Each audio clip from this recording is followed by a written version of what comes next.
Hey guys, how are you all? Welcome back to my channel. Today we will see what if Naruto returns with a wife Sakura bashing. If you enjoy then please like, share and do comments. Sorry. Excuse me. A yellow streak apologized as it rushed through the crowded streets of Konoha on the cool, crisp morning.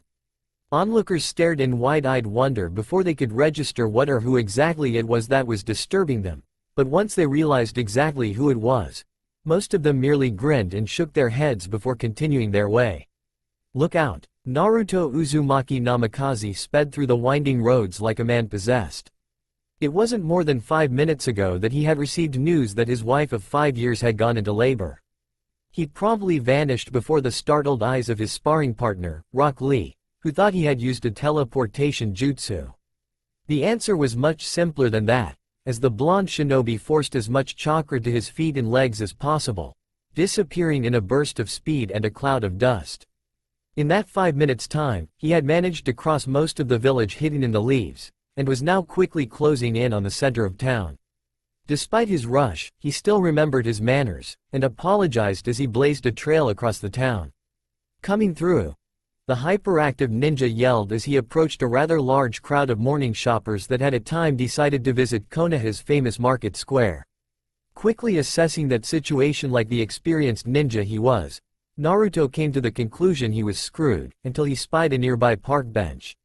A foxy grin split his face as he veered toward the bench and, despite the fact that there were a few people sitting on it, planted his foot on the back, launching himself toward the nearest rooftop. The young couple that sat there screamed in protest as he flew away. "Sorry, watch it, you fucking jerk," Ino Yamanaka bellowed as she lurched to her feet and shook her fist at the quickly retreating blonde. Turning to her teammate, she watched as Choji Akamichi scrambled to recover the bag of chips he had dropped when Naruto blew through. "What the hell is his problem?" "You got me," the heavy-set ninja replied as he looked at the devastation before him, a pout twisting his chubby face. "Just look at what he did to my chips. It isn't like Naruto to ruin food like that. That's because, wheeze, Naruto isn't exactly, puff, himself right now," gasp. A voice called out from behind, causing them to turn and stare at the figure of the third member of their team, Shikamaru Nara, who was bent over at the waist, trying to inhale huge gobs of air. "Damn, that fucker can move fast. What do you mean by that?" Ino asked, her curiosity quickly overshadowing her anger. Ino was one of the biggest gossips in Konoha, and any little bit of information she could get made her extremely happy. The platinum blonde watched as her friend fell to his butt, then to his back, sprawling out in the middle of the roadway. "It means that Sakura, wheeze, is having their baby," the dark-haired Nara panted, doing his best to ignore the girlish squeal that suddenly erupted from his friend. Glancing upward toward the offending sound, he watched as Ino jumped up and down like a schoolgirl while hugging Choji around the neck, quickly causing the large man to turn blue from lack of oxygen. "Troublesome. Shizune," Naruto hollered as he burst through the doors of Konoha General, causing everyone to jump at the sheer volume of noise the Kyuubi container made in his excited state. Getting no answer, he sprinted over to the nurse's desk. "Excuse me, Mariko? Can you tell me what room Sakura Namikaze is in?" "Sakura? Sure," the nurse answered quickly, pulling a clipboard off the wall. Sakura was still one of the top medics at Konoha, and just about everyone in the hospital knew her, as well as her famous husband. It was general knowledge in town the Hokage had made him her de facto heir. "She's up on the 4th floor, room 418. "Thanks, Mariko," he replied, giving her a goofy grin as he turned and blazed down the hall, leaving a trail of disrupted paper and patience. He vaulted up the stairs and disappeared from sight in the blink of an eye, leaving the nurse laughing at his actions, no matter how disruptive they were. All new fathers were the same, after all. Within the space of a heartbeat, Naruto had cleared all 4 flights of stairs and had quietly entered the maternity ward.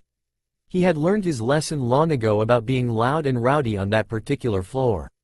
He still remembered the beat-down Tsunade, Shizune, and his wife had given him when he burst in one day and awakened every single baby that was in the nursery. Who knew that many screaming babies could be that loud, anyway? Shaking his head of that memory, he quickly sought out Shizune, who he knew would have handled Sakura's case personally. He caught up with her outside room 418. "Shizune? How's Sakura?" Naruto asked earnestly, his eyes filled with worry. He and Sakura had been married for a number of years before they had decided to start a family. Everything went well at first, but Sakura had developed some problems about halfway through her pregnancy, causing her to cut back drastically on her medical work. This, in turn, drove his wife crazy, having to stay at home all the time. How far along is she? Huh? Oh, Naruto. The medical nen started as she stripped herself of the soiled doctor's gown and gloves she was wearing. Yeah, Sakura and the baby are just fine. You can go in now if you want. She had the baby already? I just got word she was in labor. I know it didn't take me that long to get here, the blonde choked. He was looking forward to being there when his child was born, and he began to curse himself for being so slow. It's not that, Naruto, Shizune calmly stated, doing her best to reassure the young man that she looked at like a little brother. Her water broke several hours ago, but she was too weak to move and call anyone. Sasuke went by to check on her like you always ask him to do, when he discovered her. He rushed her here as fast as possible. By the time we got her to a room, the baby's head was already crowning. It was a good thing Sasuke got her here when he did. Naruto visibly relaxed. Sasuke. Thank God. Naruto sighed in relief. In the year and a half that he had been back, Sasuke had been a godsend for the Namikaze family. He was the first one that had congratulated the couple when they announced that they were having a baby, as well as the one who volunteered to look after Sakura while Naruto was out on missions or training. Sasuke was the one who suggested what the problem was with Sakura when she took a turn for the worse during the pregnancy. My mom had the same problem when she was pregnant with Itachi and I. Sasuke had told Lady Tsunade and Naruto when Sakura collapsed in the Hokage's office one day, several months back. Much to everyone's surprise, his diagnosis was correct, causing Tsunade to order Sakura home and to bed rest for the remainder of her pregnancy. Sakura shot both Sasuke and Naruto a withering glare upon hearing this. She was not a happy camper, and she made sure her teammates knew all about it. See, I told you that he wasn't as bad as everyone claimed he was, Naruto said, giving Shizune a thumbs up before giving the medical nen a hug and turning to the door to his wife's room. Naruto grinned when he remembered back to when he finally tracked Sasuke down and managed to break the genjutsu that Madara Uchiha had placed Sasuke under. Between the two of them, and their summons, they managed to defeat not only Madara, but Pain and the rest of the Akatsuki as well. He smiled when he remembered the looks on Sakura's and Tsunade's when he and Sasuke stumbled through the gates of Konoha, supporting each other. It took a lot of fancy talking and pleading to keep Tsunade from executing the last Uchiha on the spot. As it was, Sasuke still ended up spending a couple of months in jail until the Hokage and the council decided his fate.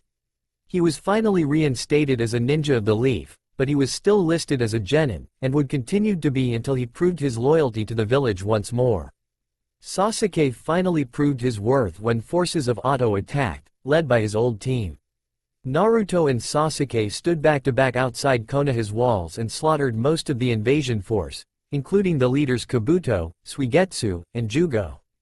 Sakura and Tsunade smashed Karin into meat paste when she tried to attack the Hokage tower. The rest of the Oto Nens chose the better part of valor and ran for the hills, never to be seen again.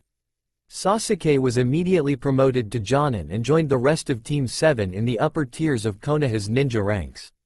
The only ones missing were Kakashi and Sai, both having been slaughtered by Kabuto early in the fighting. Naruto, Sasuke, Sakura and Yamato mourned their passing, but continued on with their lives. It wasn't too long after that battle that Sakura decided she wanted a baby, which brings us up to the present. If you say so, Naruto, Shizune replied to the retreating back of everyone's favorite blonde ninja before continuing on to finish her paperwork before heading to the Hokage's office, if you say so. Naruto's heart was in his throat when he slowly opened the door and spied his wife lying asleep on the bed before him. She looked so exhausted, causing him to feel so bad, knowing that he was the reason for it. He wished that he had listened to his gut and stayed home that morning, rather than listening to his wife who sent him out of the house to work off some of his nervous energy. Her pink tresses were plastered to her forehead from the sweat of having the baby. Naruto noticed Sasuke was sitting beside her and holding her hand, the two of them sleeping peacefully. "Wow, that must have really wore you two out," Naruto whispered as he went over to the sink and wet down a washcloth before returning to his wife's side and began to lovingly wipe down her face. He looked down on her beautiful face as he wiped the sweat from her brow, and he couldn't believe his luck. Of all the goals that he had set for himself, the fact that he got Sakura Haruno to be his girlfriend at first and then his wife was the one that he thought was the furthest from becoming reality. It had happened not too long after he had come back from his Toad Sage training. He had finally gotten the message that Pain and Conan had attacked Konoha looking for him, but by the time he had arrived, the damage had been done. Several of Pain's slave bodies had been destroyed, but so had much of the village. Many civilians and ninja had been injured or killed, and the stress all the medical nins felt was overwhelming. Naruto wandered the village, helping with search and rescue efforts, offering aid and comfort where and when he could. He almost cried when he came across his favorite ramen stand and saw the owner's daughter, Ayame, sitting there holding her father's head in her lap. Tucci looked as pale as death, but due to Naruto's enhanced senses, he was able to tell that the old man was alive. Gently, he lifted Tucci from the ground and launched himself toward the hospital. Once there, he met up with Tsunade, Shizune and Sakura and begged them to help the man who had fed him for all those lost and lonely years. Naruto stayed around the hospital and helped when he could, using his massive reserves of chakra to help boost the healing abilities of the various medic and doctors, most notably Sakura. Her chakra reserves over the years had grown, but they were nowhere near what she needed for what she did. Sakura, like her knuckle-headed teammate, liked to push herself harder than she should. Over the next several days, Naruto had to stop her several times to rest and recover. Toward the end, the stress finally hit her hard, and she broke down. Naruto, seeing the lady that he loved crying her eyes out, did what came naturally. He walked over and held her close, letting her lean on him, physically and emotionally. When she was done, Naruto had a soaked jacket which he laughed about as Sakura blushed a deep scarlet. She began to apologize for her weakness when she looked up in his eyes and saw something that she had overlooked for years and years. Sakura had later told him that she saw nothing but pure, unadulterated love in his eyes that day.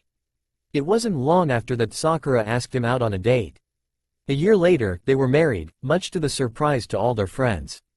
Naruto finished up taking care of his wife, then reached over and stroked her cheek. She smiled in her sleep and snuggled into his hand like she always did. Naruto smiled back. This was something he did every morning when he woke up, and she reacted the same way each and every day. Once more, he thanked God for his blessings as his wife began to stir from her slumber. Sasuke, she muttered softly as she turned her head toward Naruto's hand. The Toad Sage chuckled softly at this, knowing full well that his best friend was the last person she had seen before falling asleep. "No, my little blossom, it's your husband," he whispered into her ear as he bent down and placed a soft kiss on her lips.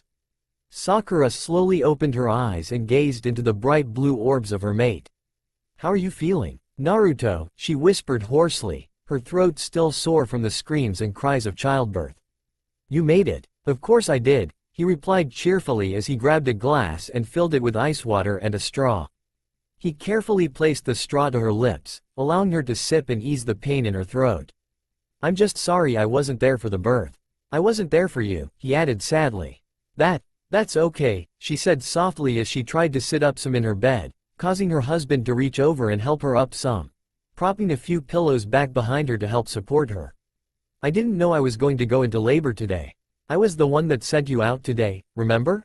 I'm just glad you asked Sasuke to look in on me, she moaned. Naruto quickly reached over and took her free hand, doing his best to comfort her. "You okay, hun?" the blonde asked nervously, scared that something was wrong with his wife. This was, after all, their first child. The first of many, he hoped, if she didn't kill him for putting her through this first. "Just a little sore, baby," she answered back, taking her other hand from Sasuke's and placing it gingerly on her now deflated stomach. Before he could dash outside and yell for Shizune, she grasped his hand tighter. "I'll be okay, I promise." "You're sure?" he worried, but a quick nod from her reassured him. Naruto let out a big sigh of relief before noticing that his best friend and brother was beginning to stir from his own sleep. "About time you woke, you worthless bum." "Naruto?" he asked as he stretched in the chair in which he sat.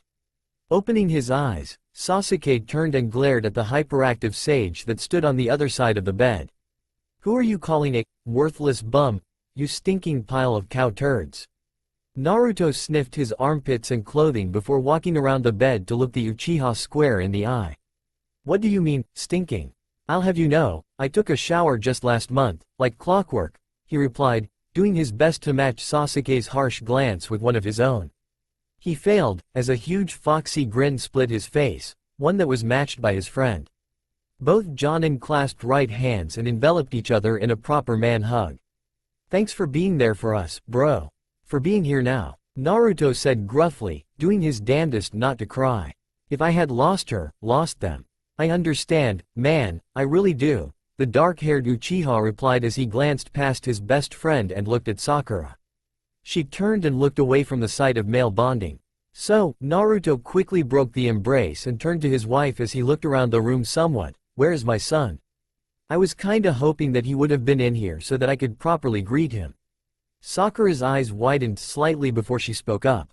Shizune had him sent to the nursery right after he was born, the pink-haired Namikaze replied as Sasuke stepped out the door. Naruto looked a little worried about that. It's just routine, standard procedure. They were going to clean him up, weight him, and such.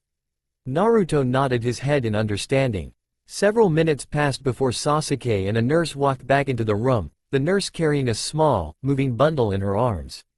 Lord Namikaze, would you like to hold your son? She asked gently as she passed the squirming, wrapped bundle over to him. He frowned inwardly for the briefest of moments.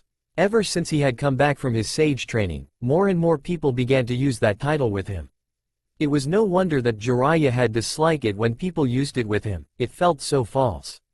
All dark thoughts passed from him though in the instant he held the small bundle of life in his arms. From the moment that Naruto had learned that Sakura was pregnant, he did something that everyone thought was silly at the time. He talked to the baby.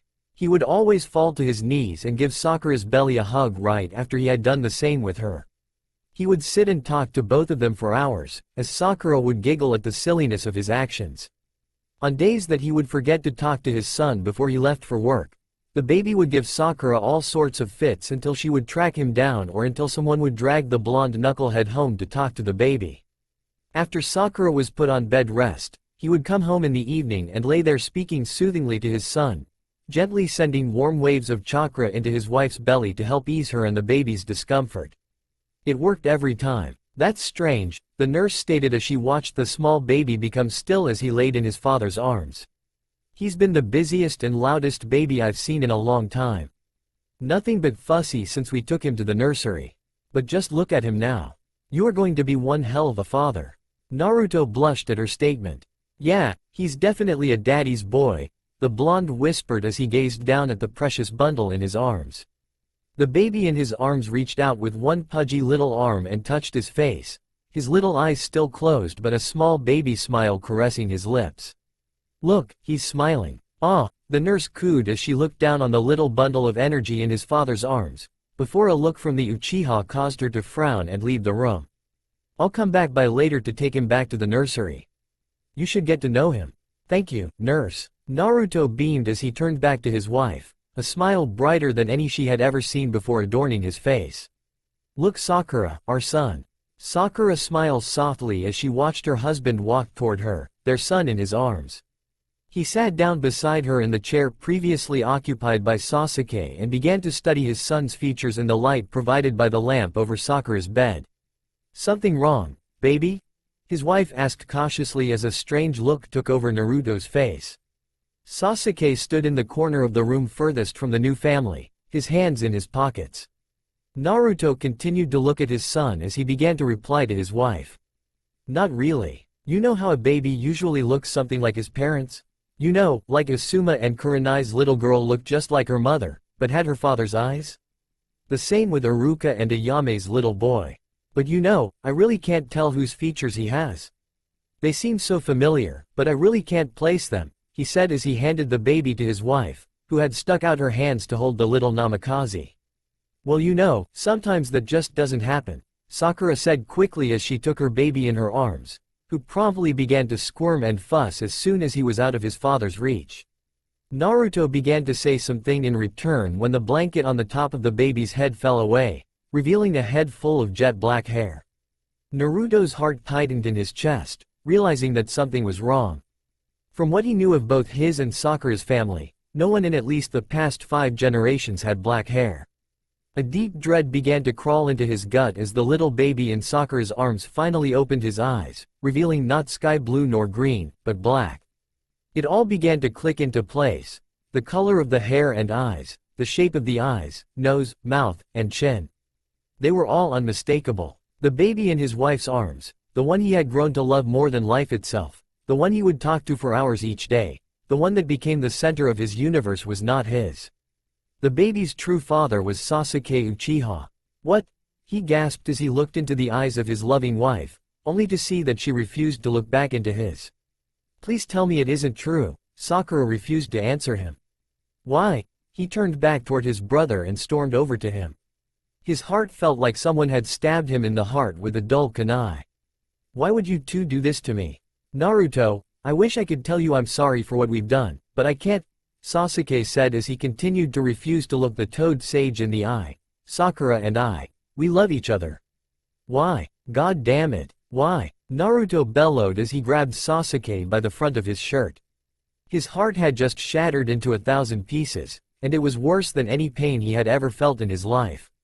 It was worse than when Sasuke had rammed a Chidori into his chest, trying to kill him. Right now, his best friend had just destroyed his whole universe. His voice dropped into a hoarse whisper as he pulled Sasuke's face close to his own.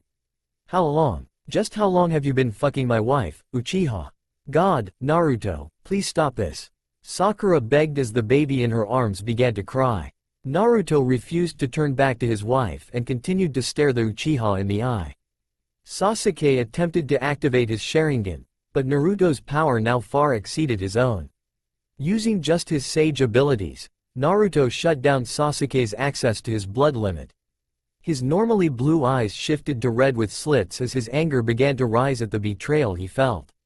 How long, Uchiha? He growled, his fangs growing longer by the second. Sasuke's eyes grew large, knowing full well that he was powerless before the rage of his former best friend. Just after I got out of jail, Sasuke whispered as he tore his eyes from Naruto's, staring now at the floor beneath his feet. She and I talked a lot when I was serving my time, and we both grew to love each other. I'm not sorry I love her, I'm just sorry at how badly we've hurt you. You lie. The Kyuubi container snarled as his nails grew into claws. You must have used your Sharingan to place her under a genjutsu. She would never betray me like that. The blonde Jonin pulled back his free hand and poised his claws to tear out the Uchiha's throat. Prepare to die, you son of a bitch. Naruto, stop. I love him. Please don't kill him. He's my baby's father. Sakura screamed, hoping and praying that he wouldn't kill her lover. Naruto's heart now shattered into 1,000,000 pieces, rather than just 1,000. The woman that he loved more than life itself had just confessed her love for his former best friend, as well as her sin. Claws tore at his chest as he dropped Sasuke to the floor and turned to his wife, his shoulders slumped in defeat. Why, Sakura? Why did you do this to me? He begged as he walked over to her, his features back to normal, but the sadness in his eyes and on his face was enough to break even the coldest heart. You were everything to me. I lived for you, you know that? What did I do wrong? What did I do that was so wrong that you would have to go running to him? She looked up at him, her tears matching the tears that were now streaming down his face. Nothing. You did nothing wrong, Naruto. This wasn't about you, it was about Sasuke and me, and the love I've had for him since we were kids. When we talked, it just got stronger and stronger, until we couldn't fight it anymore.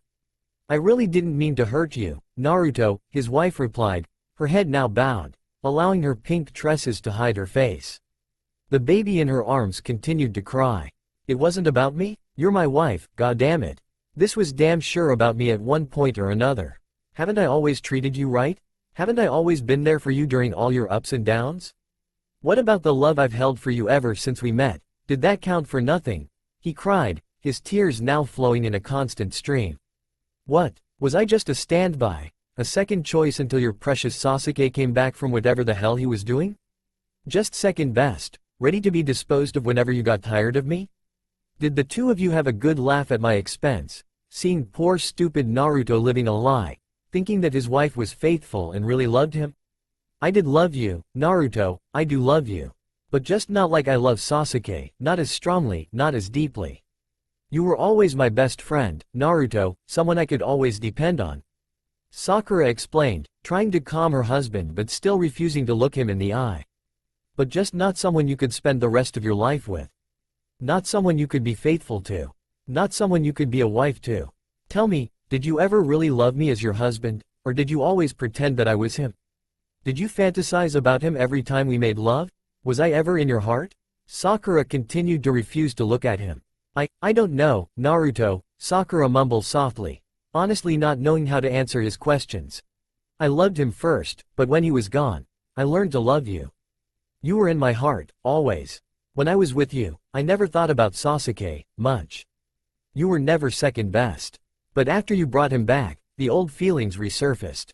Yes, after you brought him back, I did think of him. Every time we made love, I couldn't help it. Then he confessed his feelings for me, I don't know. I just couldn't help myself. That has got to be the biggest bullshit answer I've ever heard, the blonde muttered, his chest feeling like someone had torn it from his body. His head hurt, he was dizzy, and he felt weak. His wife had just confessed that she dreamed of the Uchiha when she was with him. That hurt worse than he thought it could, but it wasn't over yet. He turned back to his former friend.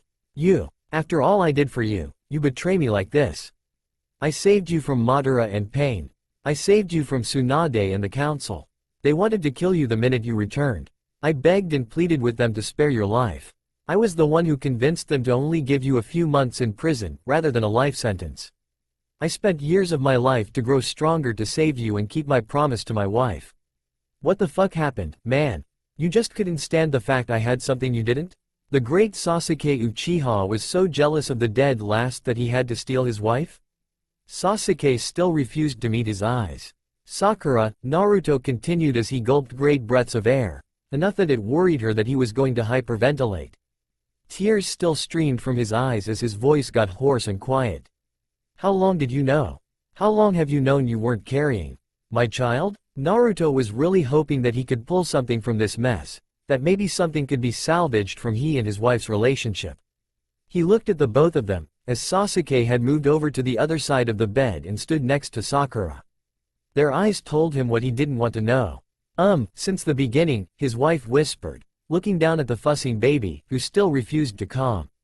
Sasuke reached out and took the screaming child in his arms, which did nothing but cause it to scream louder.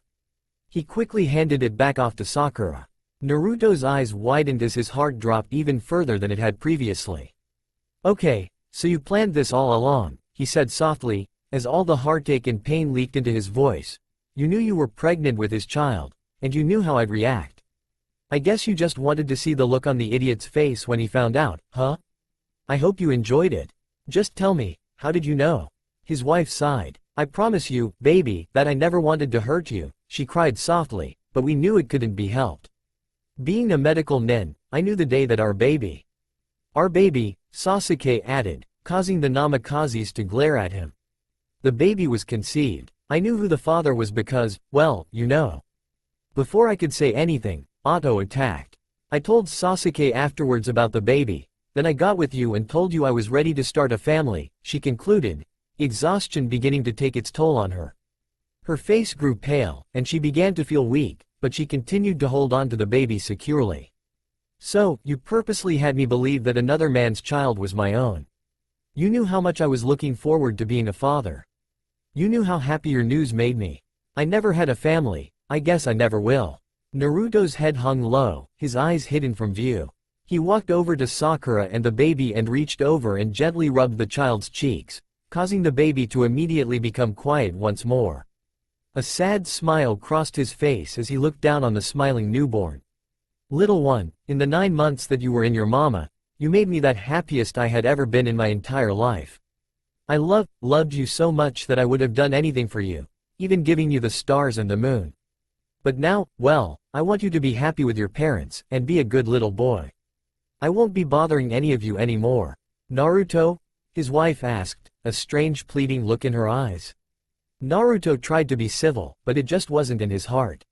What, do you really expect me to raise another man's child? Do you really think that I'm stupid enough to think that this was a one-time thing, and that you'll now be loyal to me now that you were caught? Do you really think that you would be able to keep your husband and your lover too? That I would share you?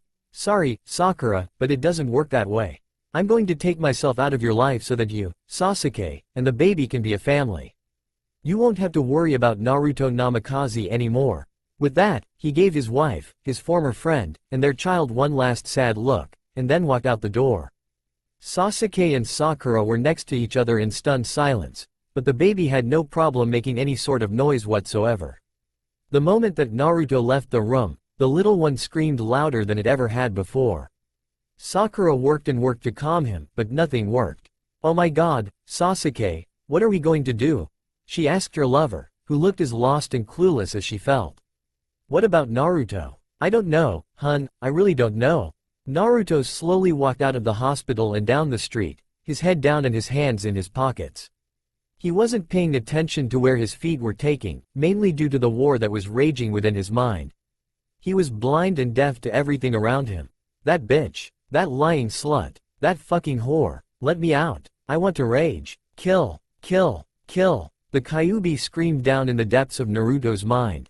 The blonde was curled up in a ball and laying on his side in the water that ran through the sewer of his mind. He merely allowed the waves of hate and anger wash over him, his eyes staring blankly ahead, his back to the cage. Kyuubi, he whispered, but wasn't heard by the nine-tailed fox, who continued to slam into his cage headfirst, the vibrations shaking the ground greater than any earthquake. That traitorous Uchiha, he's as bad as the rest of his cursed clan. He betrayed you. He betrayed us. Our mate betrayed us. Kill. We should have killed him when we could. We should have torn his innards from his body. The demon continued to roar, his eyes red with bloodlust. He was feeling something that was alien to him, which was nothing new, especially since he had been imprisoned within the hyperactive blonde. He was feeling hurt. He had felt many things in his long life: hate, rage, glee, bloodlust, the sheer pleasure of crushing those weaker than himself, the utter satisfaction of wreaking total destruction. However, since his life force was now being merged with his containers, the pathway between the two became a two-way street. Whereas Naruto had gained the fox's ferocity, rage, and strength, the Kyuubi had gained access to things he had never known before. He learned of compassion, happiness, and most importantly, love. These were strange feelings, but over time, he came to welcome them. He could feel Naruto's joy when Sakura agreed to become his wife. He felt Naruto's happiness and contentment whenever he and Sakura held each other. He felt the pain of separation whenever they were parted, and the utter thrill of their reunions. He felt the pride whenever Naruto discovered that he was going to be a father. He showed Naruto how to channel his chakra into a warm and loving blanket that could be used to bond with and comfort the child within his mate's womb. Sakura had become his mate as well. The kid was his as well, even if he refused to admit it. Unfortunately, all this had a downside. He felt the pain, the hurt, the heartache of Sakura's betrayal. The Kyuubi had a broken heart. Who would have thought? This led to his current state. He felt pain greater than any he ever had experienced. It was killing him, tearing him asunder. Let me out. I cannot stand this. Release me. We need to raze this village to the ground. We'll tear the very earth to its core. This world will know our pain. Release me, Kit. We will make them pay, make them all pay. No, Kyuubi, Naruto whispered, it's not their fault. I'm to blame. Leave the world be. The Kyuubi stopped his thrashing and stared at his container in confusion and shock. What? Just what the hell do you mean, you idiot? How are we to blame? It was that rat bastard and his slut that were thinking with their crotches that are to blame, not us. The fox shot back, expecting the curled-up blonde to respond in some way, but was disappointed when nothing happened. Kit, you're not giving up, are you? You never give up. Go back and force that bitch to love us again. I can't. It's over. You can't force love, Fox. I learned that a long time ago. Or at least I thought I did. Naruto whispered as the water in the sewer began to grow deeper and deeper, threatening to drown him. Oh shit. Kit, get up. You gotta get up and out of here.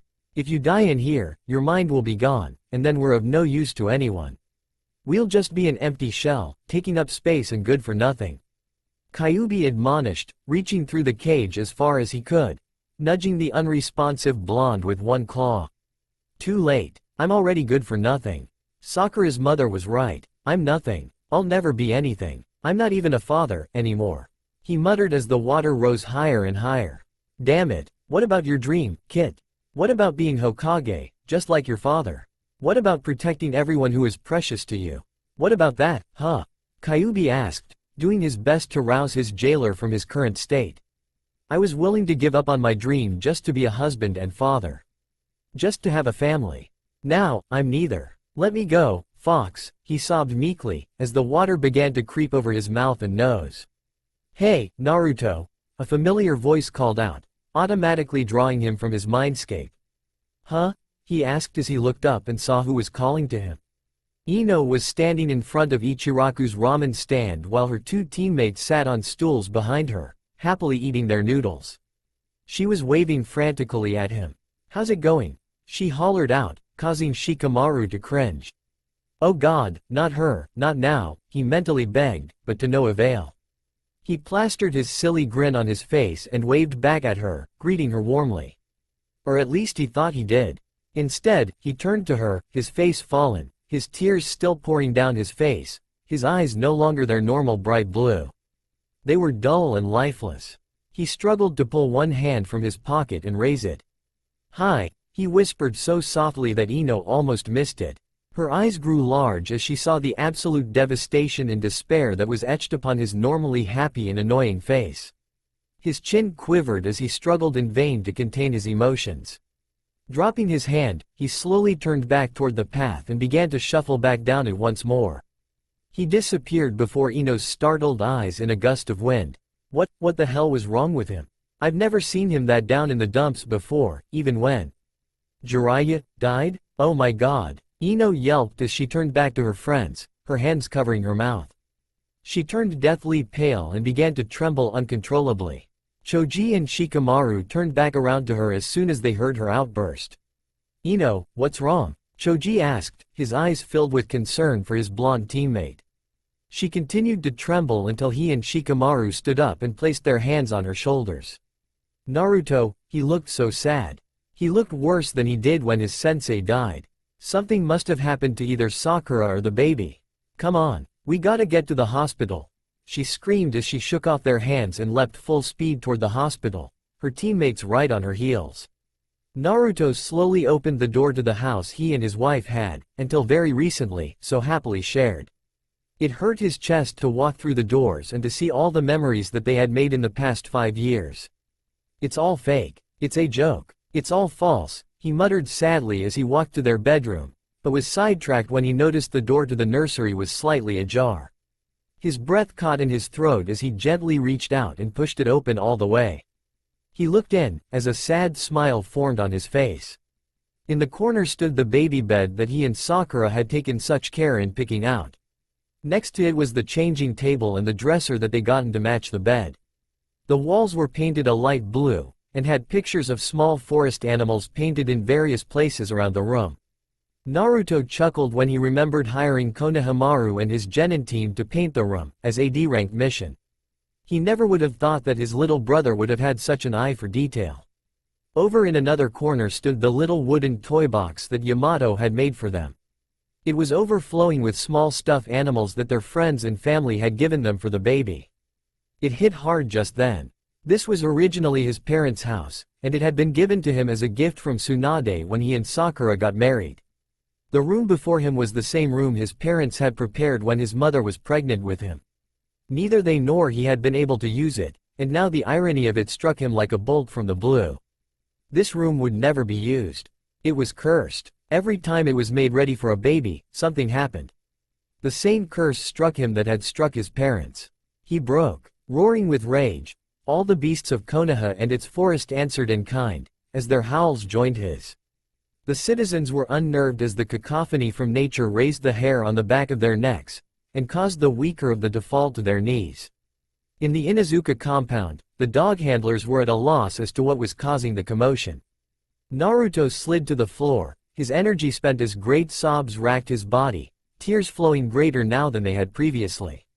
He had failed. He had let his parents down. He had let his friends down.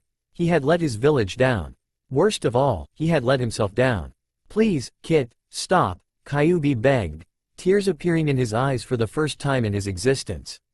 Please, it hurts. I can't stand it. Make it stop, please. However, his host was unable to answer, for he was too lost in his own misery to be able to stop the misery of anyone else. After an untold number of hours, exhaustion finally claimed Naruto as he passed out in a crumpled heap in an unoccupied corner of the chamber of pain. When he finally awoke, the blonde Kyuubi container rubbed his red and puffy eyes before staring out the window, only to discover that darkness had fallen over the worst day of his entire life. Slowly, he pulled himself up from the cold floor and stumbled over to the transparent portal to the harsh world beyond. The smiling crescent moon seemed to watch him and smirk at him and his pathetic condition. Even the fucking moon seems to enjoy my misery, Naruto mumbled as he turned toward the door that led to the rest of his house and left the silent nursery behind. He walked into his bedroom and opened up the closet, carefully ignoring all of Sakura's clothing as he reached up and pulled a huge stack of blank scrolls down from the shelf within. He shuffled slowly to the kitchen and dumped the scrolls on the table before creating 30 shadow clones. Okay, Naruto began hoarsely, his throat still raw with emotion. I want you 20 there to start packing all of Sakura's and the baby's stuff and place them in these sealing scrolls. The other 10 will pack my stuff and do the same. Make sure that you do not get them mixed up and mark them plainly. The clones looked at him sadly before turning to their tasks. Naruto walked over to his desk and pulled yet another scroll, along with a pen and his personal seal. He felt something stir within him, but he tried his best to ignore it. Kit, what are you planning? The fox asked. The two-way channel between he and his jailer had been blocked, causing him to worry about his blonde container. I'm setting them free, Kyuubi. I'm making them happy, Naruto replied as he continued to scribble on the scroll, using nearly all of his self-control to accomplish the task. What, aren't you going to fight for them? Are you just giving them up? Kyuubi asked in a state of shock. He didn't want Naruto to give up. He didn't want to hurt like he had been and wanted to do nothing more than go and claim their family back from the Uchiha. No, I'm not going to fight for them, replied the Hokage-to-be. Even if I won, they wouldn't be happy with me. I can see that now. I only want them to be happy, and obviously I'm not the one they want. With that, he finished the scroll and sealed it before creating another clone and sending it to Lady Tsunade with said scroll. I hate you, the kitsune said half-heartedly as he crawled into the furthest corner of his cell, laying his head on his paws and beginning to whimper.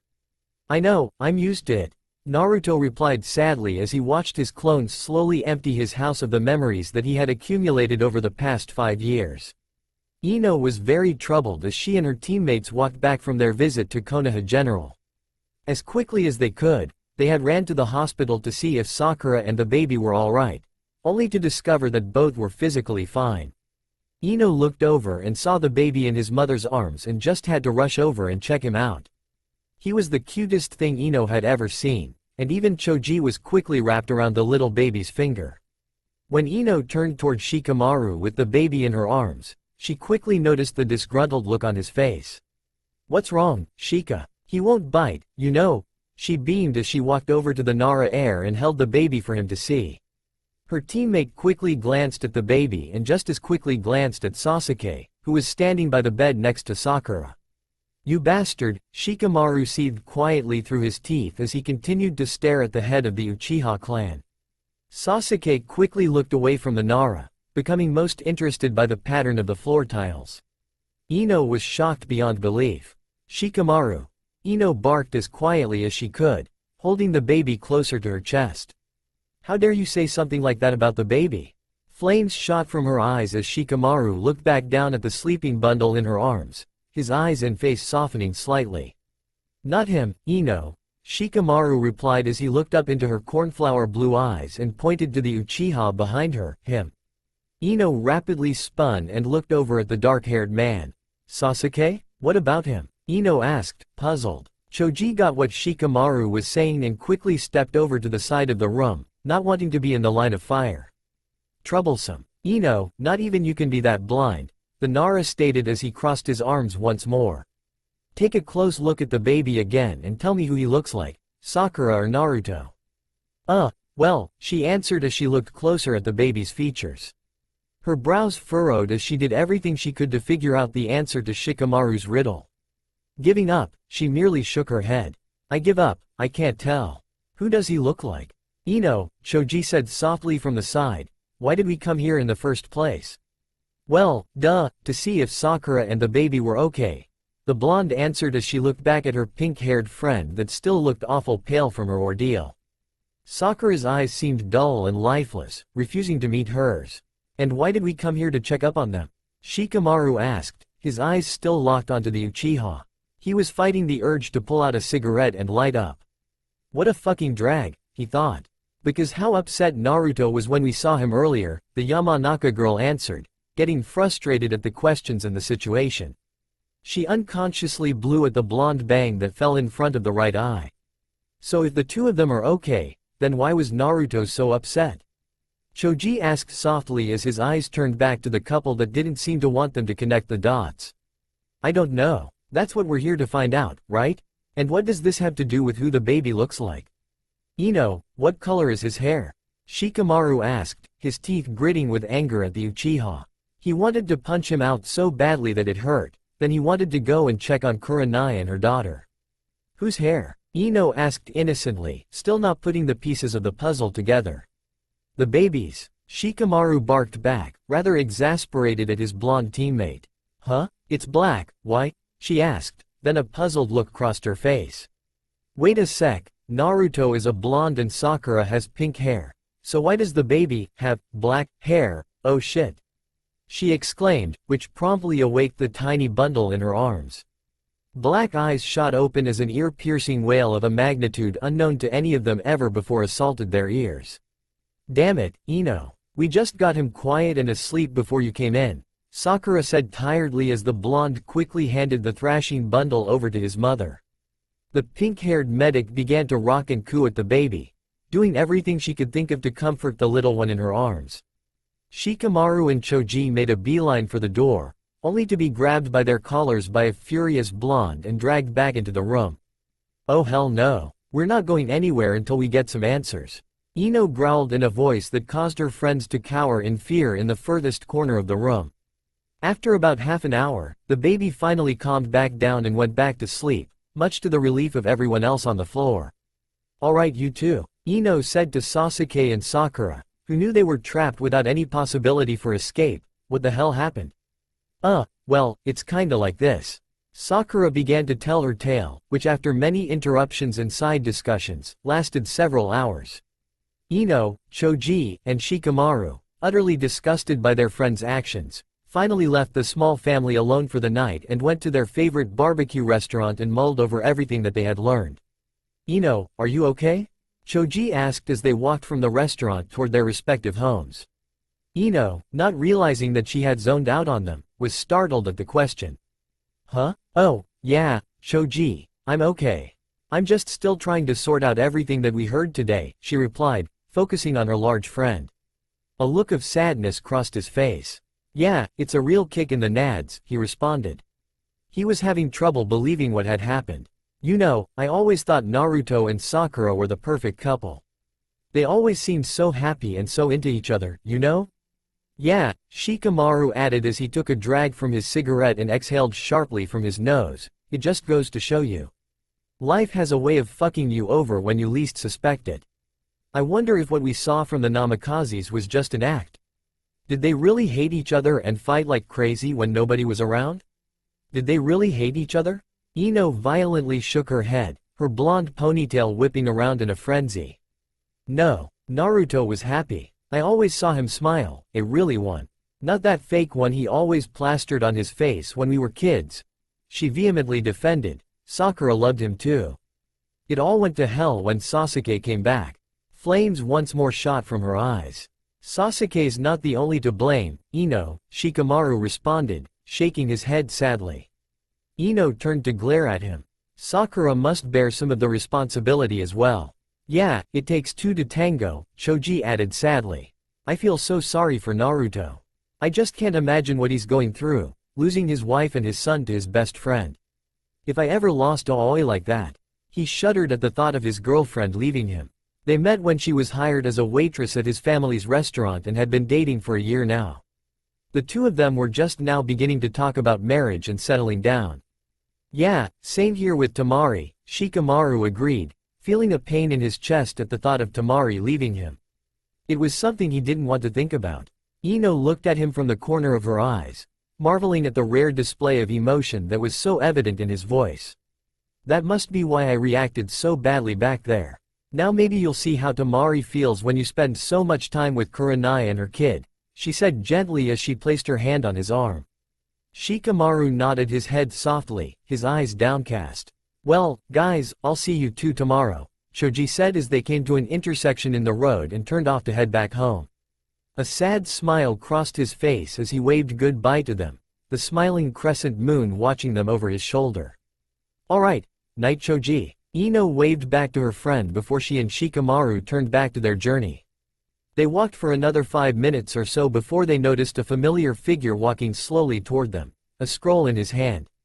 Naruto? Ino asked incredulously, causing her fellow blonde to stop and turn to them.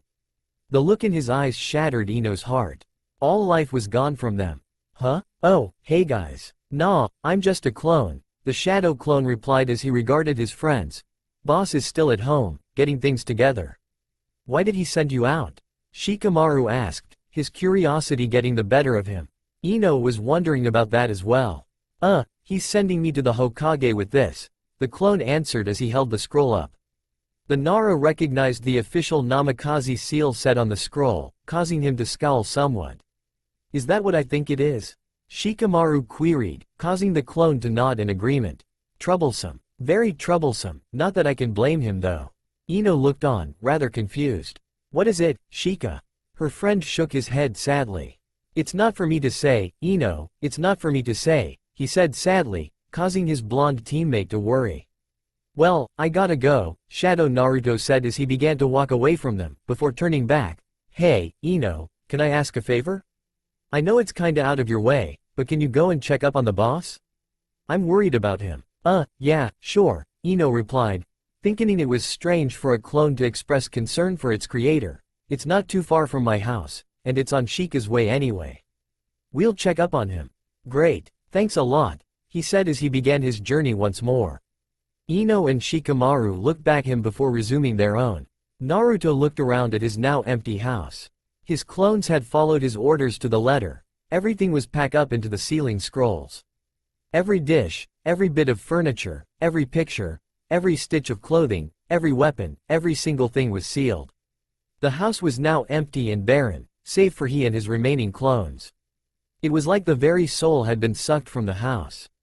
Alright, now I want half of you to take Sakura's and the baby's scrolls over to the Uchiha's compound and leave them on his doorstep. He directed his clones, who slowly picked up the scrolls and walked out the door, taking one last look at the house and their shattered creator. In the blink of an eye, they disappeared into the cold night. Naruto drew in a wavering breather before turning back to the rest of his crew. Okay, I want the rest of you to take my stuff over to the Hokage's place and have her put them into the family vaults, he said, his strength slowly but surely giving out.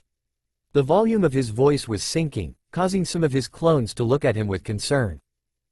Boss? How can you live in a house with all your stuff locked up?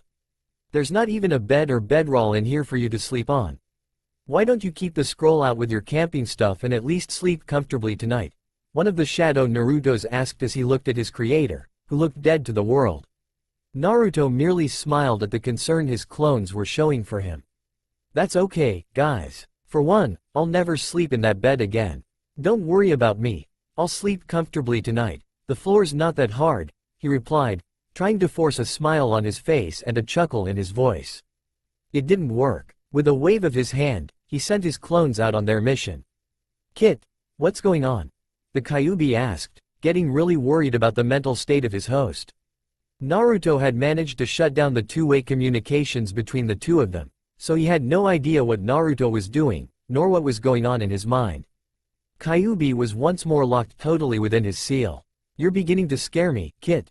It's nothing, Kyuubi. There's nothing to worry about, Naruto replied, his voice thick with melancholy as he began to wander from room to room within his house. He would stop and stare at the room for several minutes before moving on to the next one. His memories flashing to the times he spent with those precious to him. The times he and Shikamaru would spend playing chess in the living room while Sakura and Choji would retreat to the kitchen to make up a huge mess of snacks. The time Kiba and he had tried to wash Akamaru in the bathroom and had ended up chasing a huge, wet, and soapy dog through the rest of the house before said mutt leapt up and landed on Hinata, covering the young Hyuga in a huge amount of suds. He and Kiba tried to hold back on their laughter but was unable to control themselves, causing his wife to come out and punch the two of them into tomorrow. The time that he had discovered a huge beehive in the backyard and had to get Shino to come over and remove them for him, before one bee got free and chased a screaming Naruto through and out of the house. It took a long time to live that one down. He could face hordes of missing nins, but one single bee had brought him to his knees. Naruto wandered into the dining room, where he remembered some of the rather interesting dinners that they had in there. Like the time Iruka and Ayame were over and Iruka finally went down on one knee and proposed to the ramen maker's daughter. They held the wedding in the backyard, where he had the pleasure of watching Tsunade, Shizune, Anko, and Kurenai get shit-faced drunk and begin a game of strip poker. Kiba and most of the other male guests were rooting for Tsunade to win, but unfortunately the Hokage's luck held out and she was thankfully stopped from having to remove her kimono by an irate Sakura. The dining room was also the same place he and Sakura had finally convinced a starving Ino that dieting like she had been doing was killing her.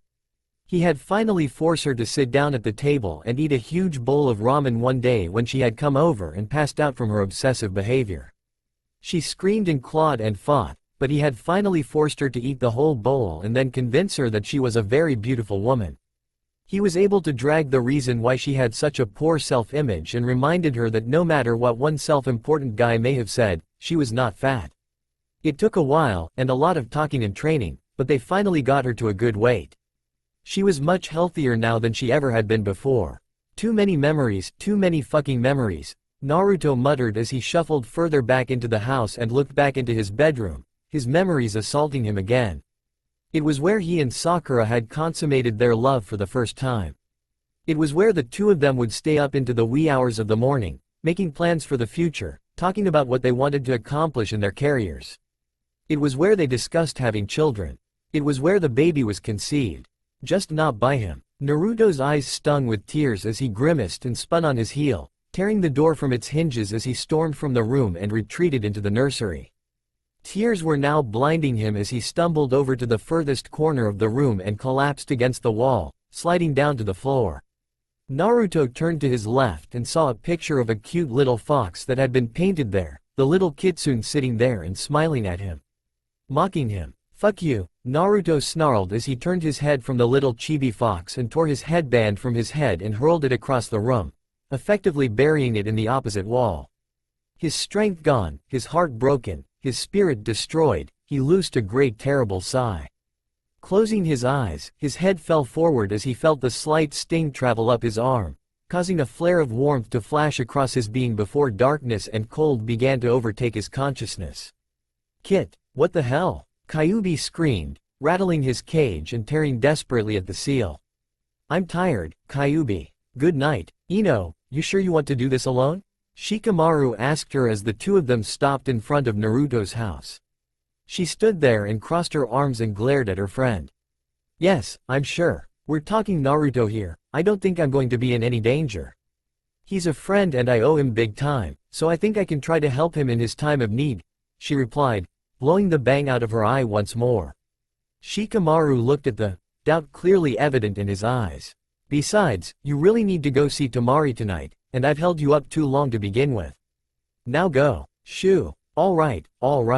I'm going, but if you need anything, just holler and let me know," the Shadow Master said as he turned and walked off, waving to her as she walked up to the door and knocked. No answer. "Hey, Naruto, open up," Ino yelled as she continued to pound on the door, but still, her fellow blonde wouldn't answer.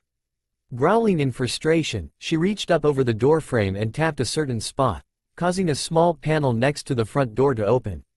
Retrieving the key within, she let herself in, only to stop and gasp in shock at what she saw. What the hell? Ino saw a totally empty house, utterly and completely devoid of any signs of human habitation. This really threw her for a loop, remembering how the house had been decorated to make it feel warm and happy for everyone who had ever had the good fortune of entering the dwelling. Now it was bare, and it felt wrong. "Naruto? Where the hell are you?" she hollered as she slowly searched through the house, remembering all the good times she and everyone had experienced there. Her life had been saved there. She was getting worried now for her dear friend, the crazy fool who had risked his life and his manhood to force ramen down her throat. The same idiot who held her whenever she broke up with whatever jerk she had been dating and allowed her to cry on his shoulder with nary an unkind word said. The same dumb ass who spent years of his life to bring back an ungrateful bastard. Ino checked every room in the house until she came to his bedroom. The sight of the shattered door was not a good sign in her eyes. Slowly, carefully she stepped over the sharp bits of wood that littered the floor and gazed once more into an empty room. This makes no sense, she thought to herself as she turned and left, heading to the one room she had yet to explore. It was right across the hall and strangely, it was the only room that was shut. It was the nursery. "Naruto!"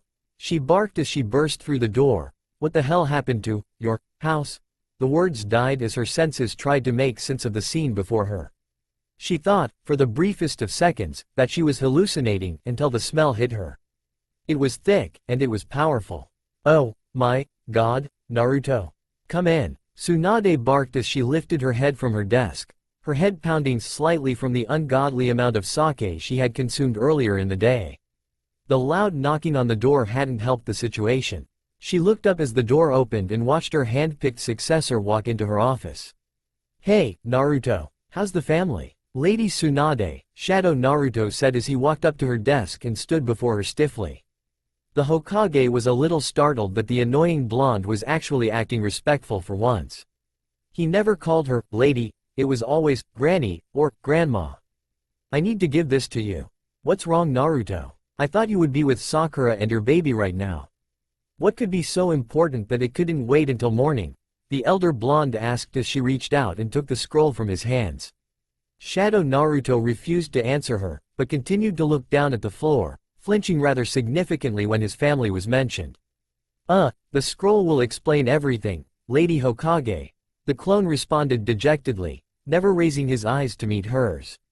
Tsunade's brows furrowed at the behavior of her young friend, someone that she had actually come to think of as an surrogate son. Still not sure what was going on, Tsunade opened the scroll and began to read its contents, only to drop it in shock, her mouth hanging wide open. "You can't be serious," she barked as she glared at the other blonde in the room, who still refused to look up at her. Slamming her fist hard on her desktop, she stood up from behind her desk and reached over and grabbed the younger ninja by the collar. "How the hell can you do this to her? Especially now of all times? Just what the hell are you thinking? Lady Hokage, if you'll read the rest of the scroll, you'll see the reasons why," the clone said as he tried to fight the tears that wanted to escape and flow down his bewhiskered cheeks. Reaching into his pocket, he pulled out a small box and set it on her desk before her. "I was told to give this to you as well." "You were told to? You're not the real Naruto, are you?" Tsunade growled as she released her hold on the clone and grabbed the box, only to gasp as she pulled her grandfather's necklace free from its enclosure. She was shocked and puzzled beyond belief. Naruto would never give this up without a good reason. "No ma'am, I'm not. I'm a shadow clone sent to deliver this." "Oh shit," the clone exclaimed before disappearing in a puff of smoke. Tsunade fell back into her chair, startled at the sudden vanishing of the clone, as well as the contents of the scroll in the box. Her hands shaking, she picked the scroll back up and finished reading it before her face turned white. "Shizune," she screamed at the top of her lungs as she bolted back up out of her chair, punching the top of her desk again and shattering it this time. A split second later, her first apprentice burst through the door, her kimono disheveled as she hadn't had time to properly don it before responding to her master's call. "Lady Tsunade, what's wrong?" the dark-haired woman asked as Tsunade raced from around the remnants of her abused desk and thrust the scroll into Shizune's face.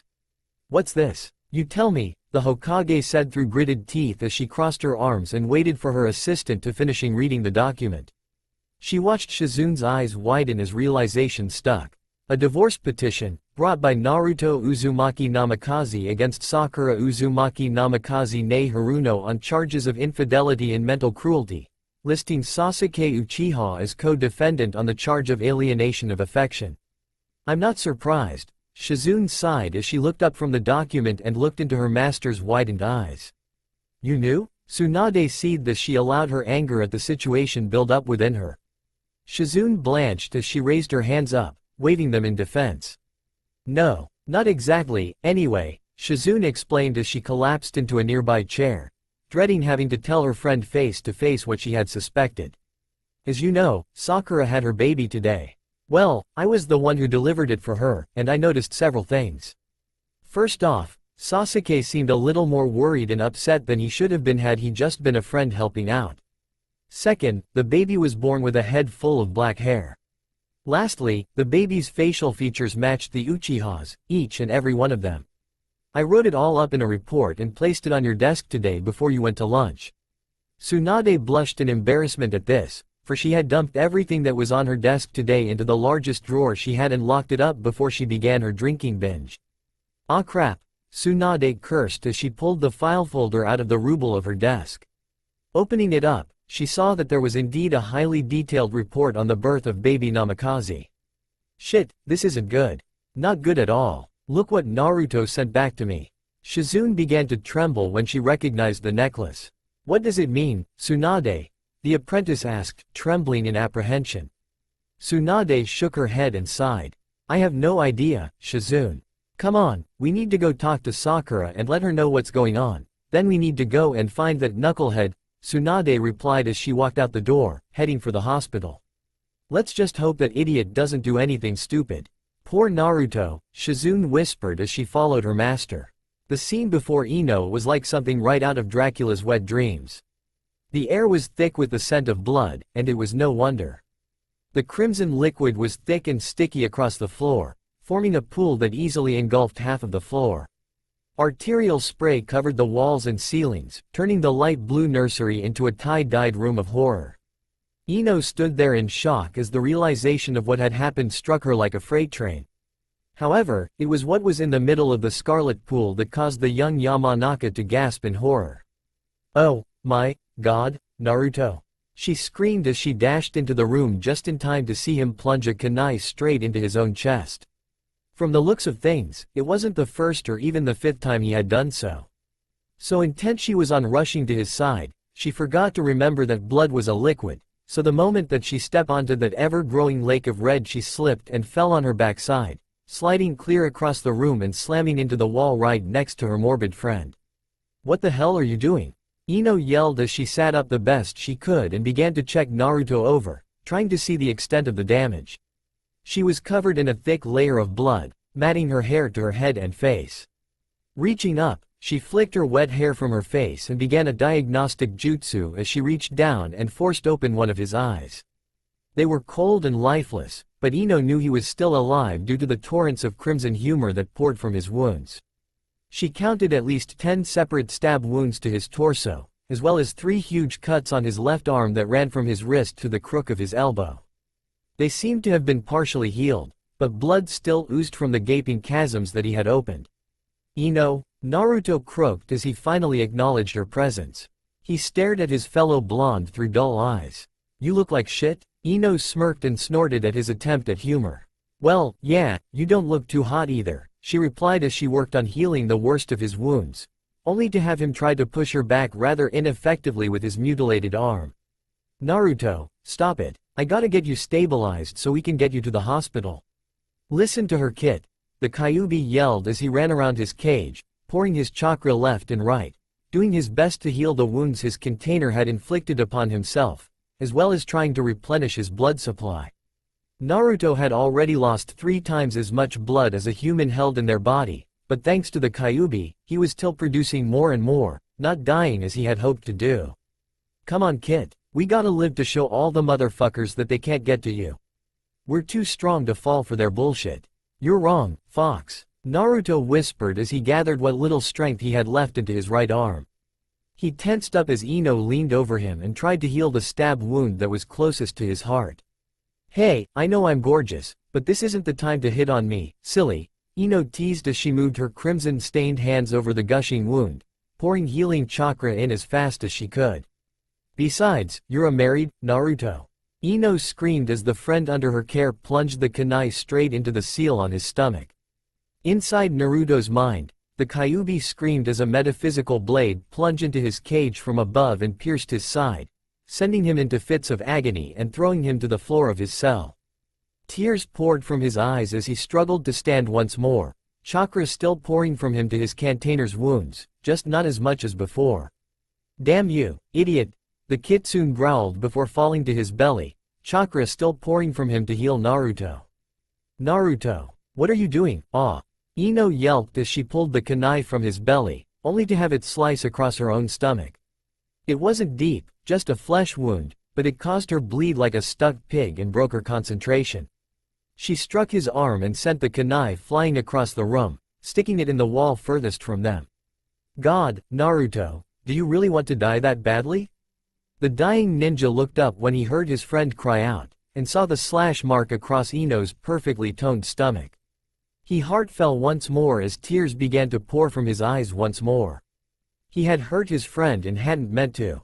"I'm sorry, Ino, I didn't mean to." She looked down at the belly and snorted, looking back to him. "What, this? Hell, I cut myself worse shaving all the time," she joked, trying to lift his spirits as much as she could. Ino saw a small smile form on his lips. "You must have some really hairy-assed legs then. Remind me to get you a weed whacker for next Christmas," he replied before his eyes rolled back in his head. His head fell back and hit the floor as his body seemed to totally collapse, his energy totally spent. Ino panicked. "Hey, wake up, asshole, I still have to beat the crap out of you for that remark," she yelled as she tried to focus her chakra into her hands to start healing him once more, only to discover that her reserves were down so low she couldn't do it. Grimacing, Ino knew she had to get him out of the house and to the hospital if she had any hope at all in saving him. Carefully getting to her feet, she picked him up under his arms and began to drag him from the room as carefully as she could, only to slip and fall several times in the pool of blood surrounding them. The fall managed to jar Naruto awake for the briefest of moments. "It hurts," he whispered softly as Ino dragged him slowly through his house toward the front door. "I know, baby, I know," she replied, fearing that she had hurt him even worse when they had fallen in the room. "We'll get to Tsunade and get you fixed up as soon as possible." "No, my heart, it hurts. Make it stop, please," he begged before passing out once more. Tears began to flow down Ino's eyes as she did everything she could to save her friend. "If I could, I would," she replied as she finally reached the front door and pulled him from his house and out into the front yard and to the street before finally collapsing, her strength spent. She fell backward and pulled Naruto into her lap, holding onto her friend for dear life. Looking around, she saw the street was deserted. "Shikamaru," she yelled, hoping that her teammate hadn't gotten too far away. "Shikamaru, Anbu, Neji, god damn it, somebody, please help." Within moments, help arrived. "Holy shit, Ino, what happened?" Shikamaru yelped as he saw the two of them covered head to toe in blood. Tears continued to flow as she looked her teammate square in the eye. "Naruto tried to kill himself," she cried as she continued to hold on to him tightly, fearing to let him go. "Why would he do that, Shika? Troublesome." "I have no idea, Ino, but we need to get him to the hospital fast," the Shadow Master replied as he bent down to take the unconscious blonde from Ino, only to be stopped when she refused to let him go. "Ino, you're going to have to let him go. We gotta get him to Tsunade as fast as we can." Reluctantly, she released her hold on her friend's still body and allowed Shikamaru to pick him up in his arms as they all took off at top speed for the hospital. "I don't believe it," Tsunade muttered as she and Shizune stormed down the main hallway of the hospital. They had just come from visiting Sakura and Sasuke both, who were not in the best of shape at the moment. The lovers were physically and emotionally exhausted from the events of the day, having to first explain everything to Team Asuma and then to the Hokage. "I just can't fucking believe it. God, I need a drink. I just can't understand it," Shizune sighed as she walked next to her master. How could they do that to Naruto? I mean, he did everything for the two of them. To betray him like that. They were thinking with their fucking crotches and nothing else. Tsunade growled, causing many doctors and nurses to cringe and seek cover. Tsunade growling was never a good sign. They're ninjas, for God's sake. I would expect better of them, to use their heads and not be slave to their hormones like a bunch of stupid fucking teenagers. They're only 22 or so, Lady Tsunade, they're still young, kids really. Tsunade turned bright red at that last remark and spun on her heel and confronted her apprentice. They gave up the right to be fucking kids the moment they accepted their Konoha headbands. They are ninja. Our lives are different from those of civilians. We don't have the right or the luxury of acting like everyone else does.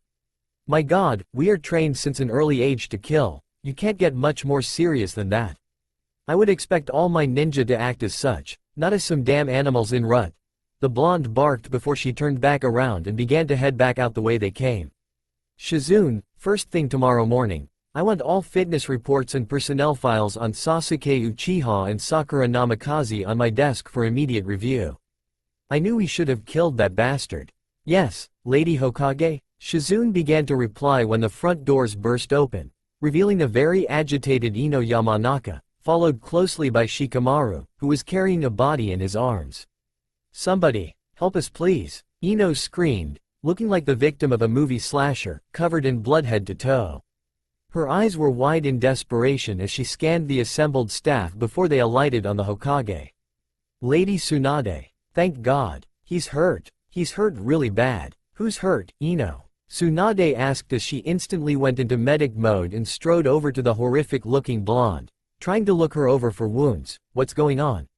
Him. Shikamaru stepped forward with a familiar-looking man in his arms, who was easily covered in as much if not more blood than Ino. Sadness covered the Shadow Master's face as he stood before his leader. No, Tsunade whispered as her eyes widened in recognition. Her skin went pale as her heart sank. Lying before her was the closest thing she had to a son, Naruto?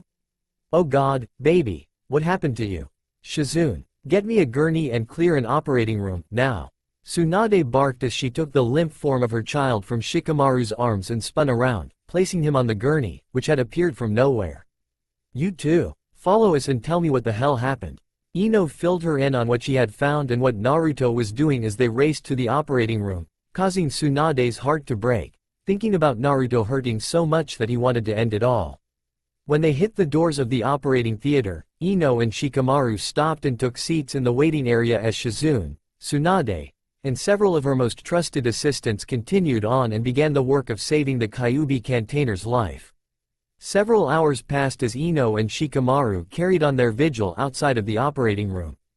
Every time the door would open for one reason or another, Ino's eyes would widen, hoping to see either Tsunade or Shizune coming out to update them. Unfortunately, this was never the case, as either a medic or a nurse would come rushing out and come right back as soon as possible with some sort of supplies in their hands. After waiting a total of 4 hours, Shikamaru looked over to teammate and grimaced. You know, Ino, you really don't have to wait here, he said gently as he stood from his seat and stretched his sore muscles. Naruto wasn't the lightest person in the world. I can come and get you when I hear anything. It's okay, Shika, the blonde replied as she continued to stare straight ahead. The memories of what she had seen kept playing before her eyes. She felt that stinging that she hated so much beginning to return to her eyes. Biting her lip, she turned toward her friend. Why did he do it, Shika? I know that he felt betrayed, he had to have. But, to do that? Why was he trying to hurt us so much? Didn't he know he could have come to any of us? We're his friends, damn it. Tears broke free once more and left pale tracks in the dried blood that was on her face. Shikamaru sighed as he knelt down before her and took her hands in his own, looking deeply into her eyes. Ino, listen to me, okay? I don't know why Naruto did this, but I have a pretty good idea. It wasn't to hurt you or any of the rest of us. You know he would never purposely hurt his friends. It's just, Shikamaru sighed once more before he continued on. Look, you know how much he loves Sakura, right? Ino nodded her head. Well imagine, damn, he muttered as he reached up and wiped away a tear that began to form in his eye. Imagine how he felt when he found out what she had done, alright. Now, remember how happy Naruto was when he found out he was going to be a father? Yeah, I remember. He couldn't keep his damn mouth shut for 5 minutes before he would start all over again about it. She snorted as a small smirk made its way to her face. Shikamaru smiled back before becoming serious again. Yeah, Sakura and the baby were his whole world. He took her to all her doctor appointments. He waited on her hand and foot. He treated her like a princess. I know a hell of a lot of the women in this village were extremely jealous of Sakura over it. Ino nodded, glad that the blood was hiding her blush. She was easily one of them. Now, he continued, how would you feel if all that was suddenly ripped from you in one fell swoop? Then add to that you lost them to your best friend. It was probably more than Naruto could handle, Ino. Even the strongest of people can break. Another tear broke free from Shikamaru's control as he placed himself in Naruto's position. The very thought of Temari leaving him for someone else was enough to make him want to put a kunai through his own chest. He really had to talk to her as soon as he could. I guess that I wouldn't want to live, either, she mumbled as she buried her face in her hands. She didn't want Shikamaru see her cry any more than he already had. I just thought he was stronger than that. Like I said, everyone has a breaking point, even that knucklehead, Shikamaru replied as he took a closer look at her. You know, you really should go get cleaned up. What? Why? I know I'm filthy, and it's kinda gross, but I don't care. I want to be here for Naruto, she barked, flames once more jumping from her eyes and doing their best to incinerate her friend. Shikamaru's expression never changed as he continued to stare into her light blue eyes. It's not that, Ino, the Nara heir replied as his eyes shifted from her eyes to her stomach as he pointed to the jagged cut that marred her skin. That. What the hell happened? Huh? Oh, that, she said as she looked down and looked at the gash on her stomach. That happened when I was trying to help Naruto. He didn't attack you, did he? Shikamaru asked, blanching somewhat. The idea of one friend attacking another didn't set well with him whatsoever. Ino's eyes bugged out as she began to wave her hands in front of herself.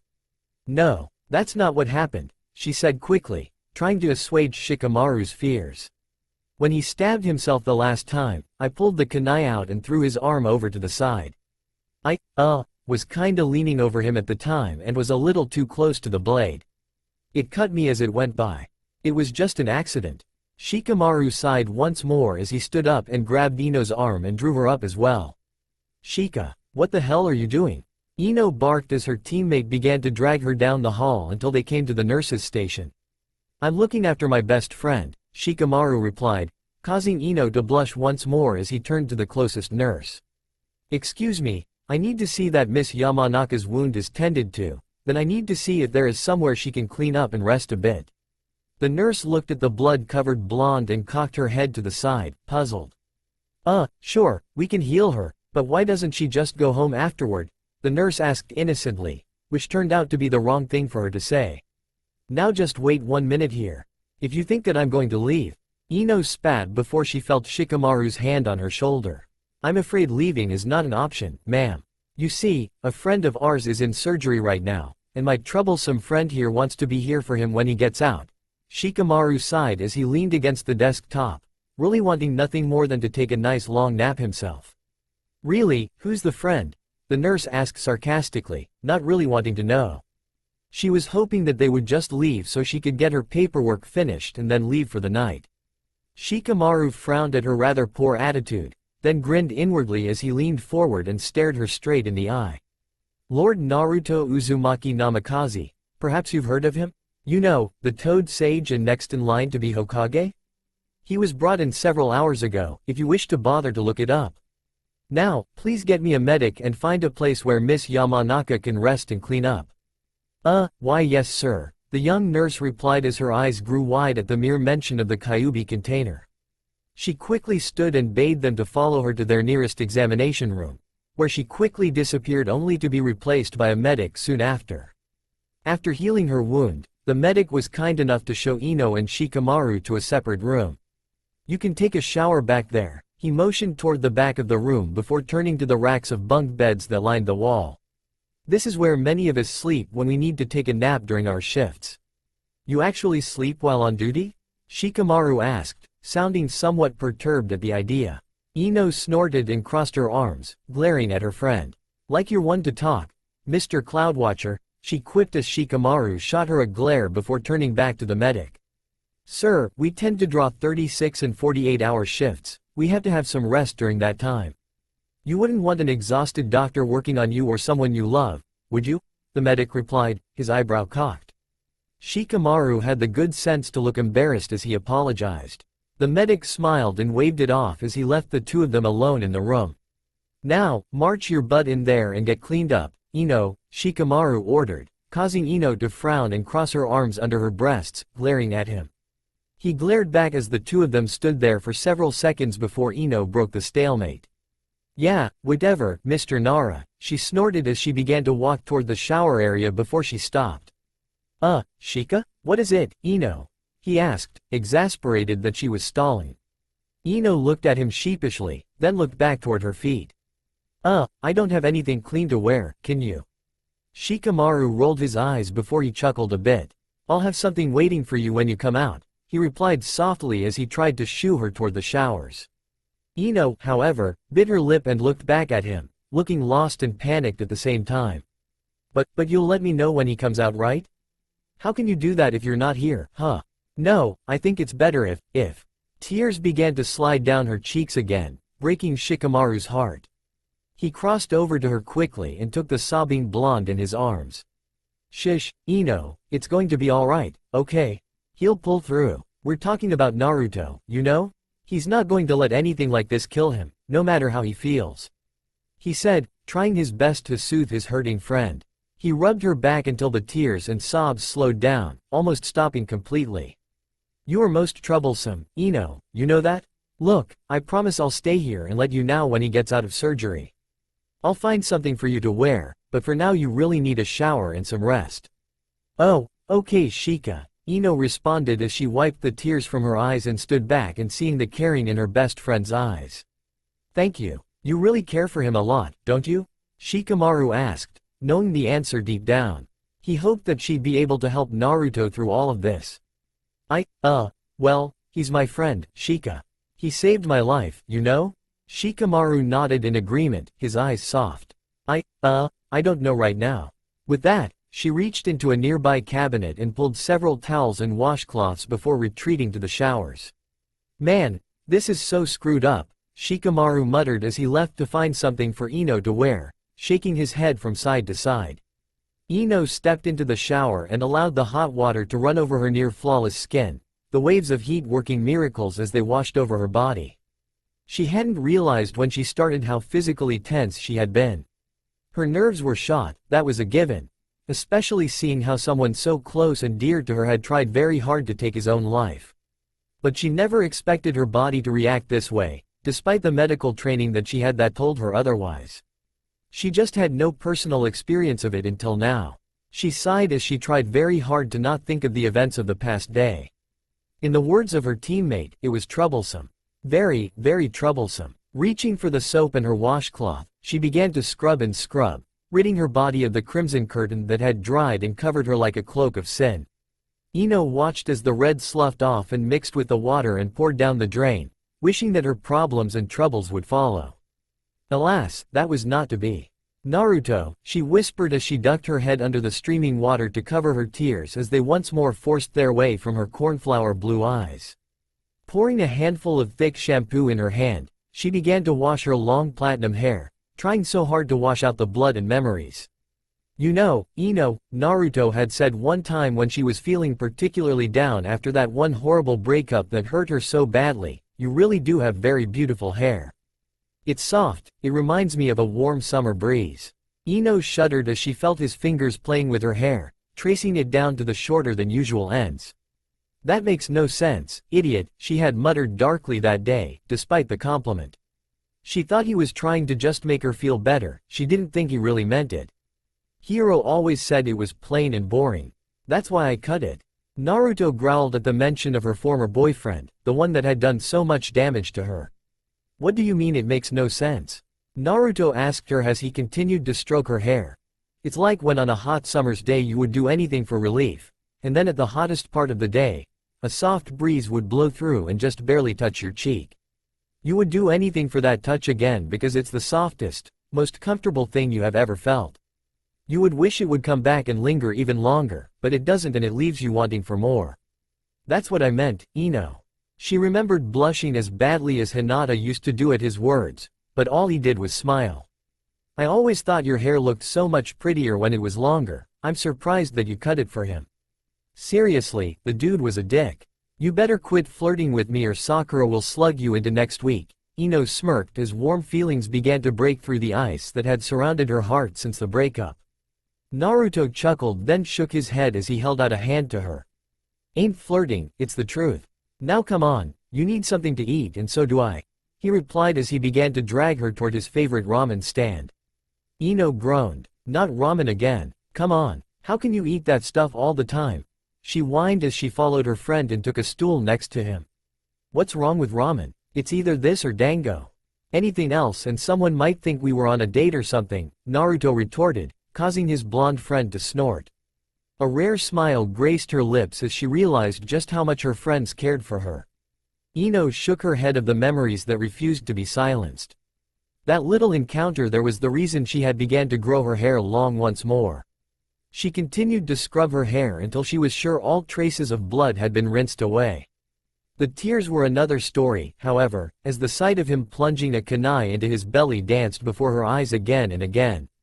Breaking down with great sobs, Ino slammed her fist into the tile wall before her as she slowly slid to the floor, the hot water still raining down upon her crumpled form. Her cries of anguish echoed off the walls of the shower as she poured her anguish out to the world. Ino wasn't sure how long she had lain there nude on the shower floor, but she knew one thing. She needed to get out before she passed out from fatigue. Slowly, painfully, she pulled herself up from the floor and turned off the water before reaching for her towels and wrapping them around herself. She stepped out and looked at herself in the foggy mirror, grimacing at what she saw. God, I look like crap, she moaned as she patted her hair as dry as best she could before running her fingers through her waist-length locks, trying rather unsuccessfully to remove any tangles and knots that had occurred. Grunting in frustration, she quickly dried off the rest of the way and then noticed the set of scrubs that Shikamaru had scrounged for her sitting on the counter. Well, it's better than nothing, she muttered as she pulled the clothing on and walked to the closest bunk and promptly passed out. Several hours passed after Shikamaru had sent Ino to get cleaned up and rest, but the lazy Shadow Master kept true to his word and sat outside the operating room, waiting news on his injured friend. He valiantly fought sleep, and had substituted his normal cigarettes with cup upon cup of hot, black coffee, working so hard to stay awake and alert. The awake part was easier than the alert, especially seeing how he had stayed up all night waiting for news. The sun was now rising slowly above the horizon, casting its rays throughout the windows of the hospital. This did nothing whatsoever to help his mood. Damned troublesome blondes, he muttered sadly as he continued his vigil outside the operating room, his thoughts turning more and more to Naruto, and to his own rocky relationship with Temari. Shikamaru remembered how it was Naruto that finally kicked him in the ass and made him realize how he truly felt about the Sand Kunoichi. Hell, Naruto even offered to pay for their first date just so Shikamaru would take her somewhere nice. He promptly refused and thanked his friend for his generosity, then took Temari out to the fanciest restaurant in all of the Fire Country. It may have put one hell of a dent in his wallet, but it had been worth it. God, I never thanked him for that, he whispered as he felt his heart sink like a ton of lead. Now, he might never get the chance to do so. And to top it off, things with his girlfriend had taken a turn for the worse when he started spending more and more time with Kurenai and her child. Temari was not happy at all with that. He sighed. And now I've fucked things up with Temari. I'm afraid I've let you down, bro. Well, it's never too late to make amends, a female voice said, causing Shikamaru's head to snap up. His eyes widened as he watched Shizune take a seat right across from him. He had been so lost in his own thoughts that he had failed to notice the doors open, nor had he seen or noticed anyone leaving. Shizune, where's Lady Tsunade? How's Naruto? Is he? Shikamaru sputtered as he looked at the dark-haired medic across from him, bolting to his feet in an instant. Before Shizune could reply, the doors opened as several medics pushed a gurney before them. Lying on it, heavily wrapped in bandages, was a bewhiskered blonde whose skin looked as pale as death. He watched as they rushed him down the hall and around the corner in the blink of an eye. Holy shit, what's wrong? The Hokage went to find Ino to let her know what's going on. As for Naruto, well, Shizune said sadly as Shikamaru felt his heart sink even further as the look on the medic's face promised anything but good news. Ino's sleep was far from restful, as she tossed and turned on the bunk. Her eyes moved rapidly back and forth behind her eyelids as moans escaped her lips. Her platinum blonde hair was tossed to and fro as she violently shook her head in her sleep. Ino, Naruto called out as he held his hand out for her, his wide foxy grin covering his face. Ino felt her heart leap when she saw that he had no wounds on him. She smiled brightly as she began to run toward him. "Naruto, you're okay," she chirped as she continued to run toward him, only to realize that she wasn't getting any closer to him. He continued to hold his hand out for her. She began to run even harder, but she felt as if her feet were caught in mud up to her ankles. The more she moved, the slower she went. "Ino, come take my hand, I'll help you," he said, still holding his hand out for her. Unfortunately, her movements got slower and slower. She felt as if all her energy was being drained from her body. Looking back toward him, she saw the sadness in his eyes as his hand began to slowly fall back to his side. Ino couldn't stand to see such pain in his eyes, so she doubled her efforts to reach him. "Hang on, Naruto, I'm coming, watch out," she screamed as she watched Sasuke and Sakura waltz up behind Naruto. Evil grins plastered on their faces and kunai in their hands. Naruto looked at Ino, a puzzled look on his face that quickly turned to a look of sheer pain as twin kunai burst out of his chest from behind, spilling his blood and sending a shower of crimson in the air. The warm, sticky liquid hit Ino in the face as she watched Naruto fall to the ground, as the perpetrators of the crime threw their weapons to the ground, turned arm in arm and lazily walked into the distance. The two looked lovingly into each other's eyes as they disappeared over the horizon. "Ino," Naruto said softly as he reached out for her once more. Suddenly, Ino was free and she ran at full speed to his side, falling to her knees and pulling him into her lap. "Oh God. Hang on, Naruto. I'll help you," she wailed as she tried to stop the bleeding, which was only getting worse. He looked into her eyes, hurt clearly present. "Ino, why didn't you save me?" he whispered as his voice began to falter. Ino gasped at the accusation in his voice. Her heart sank as she saw the anger in his eyes begin to build. What are you talking about, Naruto?" she stammered as his face contorted in rage. He was giving off a huge amount of killer intent, making the hair on the back of her neck stand on end. I tried, I couldn't get to you, I was stuck." "Liar." He seethed as the blood pouring from his wounds was now inches deep, covering the ground for miles around. "I saved your fucking life, and this is how you repay me, you fucking tramp." Ino's eyes widened at how viscous and cruel her friend was acting toward her. Tears poured from her eyes and mixed with the ever-deepening pool of life water that now surrounded them. "No, Naruto, please, I tried, I really did. Please forgive me," she cried as she watched his hand break free of the crimson lake and shoot forward, grabbing her by her throat. "You want my forgiveness?" Naruto mocked as he began to sink lower and lower into the lake of blood until only his head remained above the surface, glaring at her with hate-filled eyes. "Fine, then join me in death, you worthless slut. Come and die with me." "No, please," Ino screamed as Naruto dragged her below the surface, the coppery fluid filling her nose and mouth. She struggled to break free, and managed to catch a quick breath of air before being pulled back down toward his manically grinning face. "Ino," he called to her as he dragged her deeper and deeper, her lungs burning with the need to breathe. "Naruto, no please," she begged as she sank deeper and deeper. "Ino," his voice said once more, but his lips never moved, for they were stilled in death. Ino's eyes grew wide and she began to panic. She struggled to break free, but his grip was like that of steel. "Naruto," she sighed softly as the air escaped her lungs, bringing on the dark embrace of death. Her eyes rolled back into her head as her struggles ceased.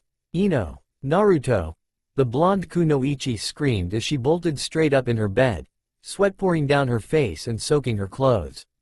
Her breathing was shallow and ragged as her eyes scanned the room in desperation, trying hard to fix her bearings as to where she was. She felt a hand shaking her shoulder. "Ino, calm down," Tsunade said as she tried to get the young woman's attention.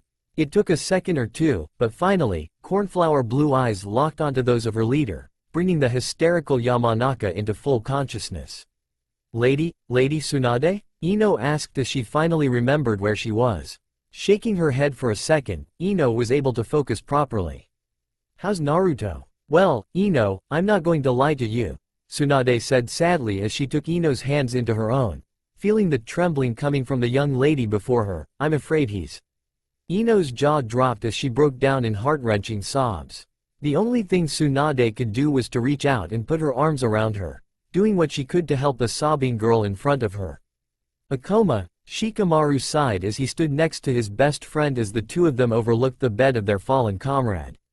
Naruto looked so pathetic with IVs running into his arms and various wires leading from his chest to a nearby machine.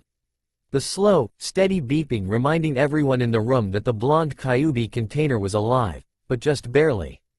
Is there any chance he'll wake up anytime soon? After all, he's had worse wounds, and his prisoner has always pulled him through. We're not sure when he's going to wake up, Shikamaru, Tsunade replied as she looked first at Naruto, then at his chart as she struggled to remain professional. If he wakes up at all, that is. Something just isn't right here. You're right, normally the fox would heal him up and restore him to normal.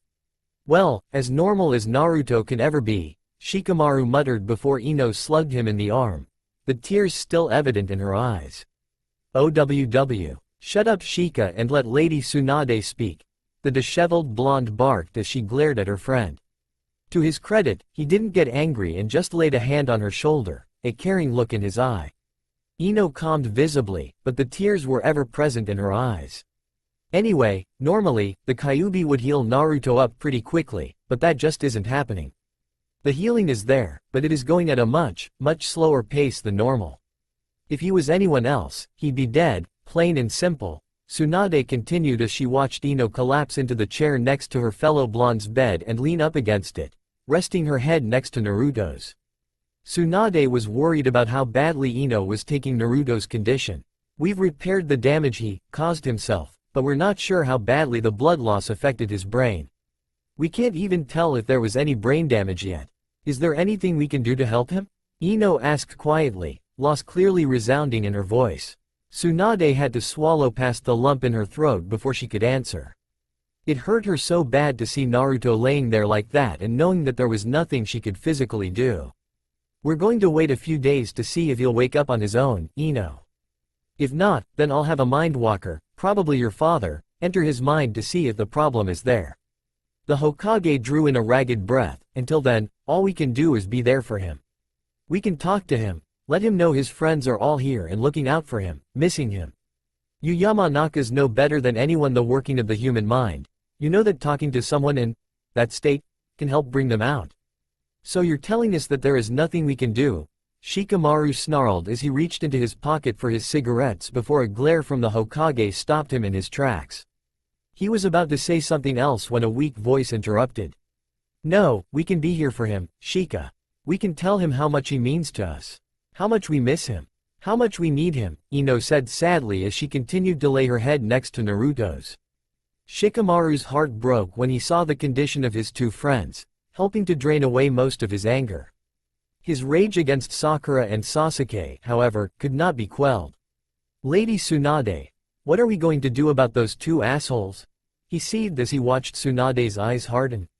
He heard her knuckles crack as she clenched her fists, and visibly paled as she stared right through him, right down to his soul. We aren't going to do anything, Mr. Nara. You are going to be here to help your friends. If there are any actions to be taken against those two individuals, I shall be the one to take them. If there is anything that can legally be done to them, then I shall be the one to take such actions. Do I make myself clear, Mr. Nara? Her eyes blazed, but there seemed to be a hint of a smirk on her lips. The light went off in Shikamaru's head as he grinned most savagely. Crystal, Lady Hokage, he answered as he nodded his head, then turned and took a seat on the other side of Naruto's bed. If Ino had been in any condition to notice, she could have actually heard the gears turning in Shikamaru's mind as he sat there and supported his friends. Tsunade spun on her heel and marched out of the room and straight to her office. She had some matters to attend to. The next few days passed entirely too slowly for Naruto's friends. After 2 days of sitting by Naruto's side, Shikamaru finally had to force an exhausted Ino to go home and rest up. She refused, of course, until Shikamaru asked Neji and Lee to physically pick her up and drag her home. She finally relented when Hinata convinced her that Naruto wouldn't want her to suffer because of him. With great reluctance, Ino went back home, escorted by Neji and Lee. When she walked in and told her parents what had happened, she broke down yet again. After she had calmed down, her mother put her to bed while her father, Inochi, quickly left to see Tsunade. Naruto's friends were greatly distressed at his condition, and when they learned what had occurred that drove him such actions, their reactions were mixed. Hinata had cried almost as much as Ino had, despite the fact that she no longer had a crush on the crazy blonde. She still held great admiration for Naruto, and used him as a beacon to light her way through the trials and tribulations of life. Her heart felt great sorrow for her friend and his condition, and swore that if that pink-haired slut and her backstabbing anal retentive bastard came anywhere close to Naruto, she would gentle fist them where the sun doesn't shine. Everyone was shocked at her use of words and how angry she was becoming. Nobody wanted to be those two any time in the near future. The others mirrored her sentiments. Kiba wanted to slaughter them both and feed them to his clan's dogs. Neji and Lee wanted to rip Sasuke's eyes from his head and feed them to Sakura before crushing them both and disposing of their bodies. Choji didn't say much, but he had lost his appetite and sat next to his friend, keeping vigil until Ino could come back. Shino was more than willing to feed the traitorous two to his beetles. Tenten broke down, which surprised everybody. Her reaction to the fact that Sasuke and Sakura had betrayed Naruto was as expected, violent in the extreme. All the guys cringed when she said she would start off by castrating Sasuke with a red-hot kunai and shoving his balls down his throat, and by the time she was done most of them were actually feeling ill to their stomachs.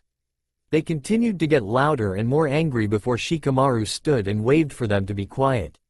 "Listen, guys, as much as I'd like to go along with what you want to do, we legally can't without getting ourselves in a whole hell of a lot of trouble. Do you think that Naruto would want anything to happen to us?" Shikamaru argued as the crowd grew quiet, thinking of their injured friend. Lady Tsunade said that she would take care of those two with every legal means that she could.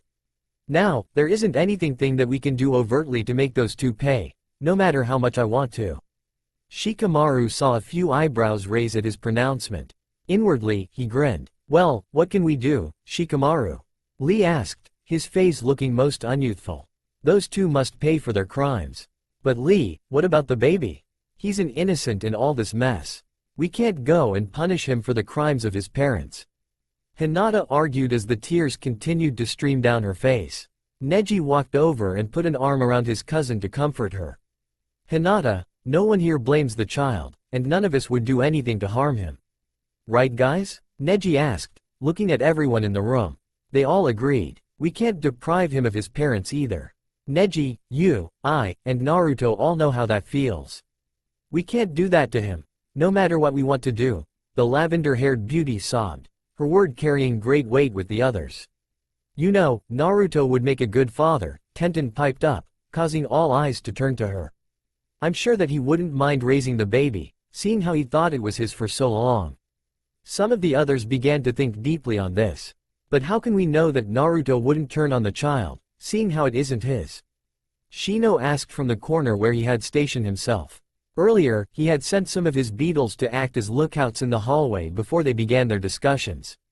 The corner was the best place to concentrate on his sentries. Naruto would never do that. Hinata barked, her eyes wide and glaring at the others. He would love the child. He would never blame it for something that it had no control over. He knows what that is like. The rest of ninja in the room looked sheepish and nodded in agreement. They all knew how Naruto had suffered because the Kyuubi had been sealed in him at birth. Naruto would never treat anyone like that. Guys, that discussion doesn't matter, we've gotten sidetracked. We can't do anything to seriously harm or kill those two. Tsunade has put her foot down on that. Shikamaru called out, getting their attention once more. Everyone grumbled a bit and calmed back down. "Then what can we do, Shikamaru?" Hinata asked, mirroring Lee's question from earlier. She let out a small eep when she saw the vicious grin on his face. "Us? Well, we can make their life a living hell," he growled as he began to outline his plan. Their eyes all lit up as they began to marvel at the simplicity, the sheer brilliance, and the downright underhandedness of his master plan. The meeting continued for a few hours more before Shino alerted them to someone heading for the room. They quickly broke up and departed, leaving Hinata and Choji behind to watch over their friend. "Remember, folks, Operation Vengeance starts first thing tomorrow," the Shadow Master whispered to the rest of his conspirators as they turned and parted ways outside the hospital. The sun was beginning to set as Shikamaru began his trip to a small cottage that held the keys to his heart. Tamari was sitting on the sofa with her legs tucked under her as she read the trashy little romance novel she had purchased when she had gotten back from Suna. She was a tad miffed that Tsunade hadn't had any time to see her yet, seeing how Gaara had sent several key documents with her to discuss with the Hokage. Shizune had told her that Tsunade was indisposed for the next couple of days and that she would call Tamari when she was free. The Sand Kunoichi snorted as she closed the book and threw it onto the coffee table and picked up her teacup and headed back to the kitchen for a fresh cup.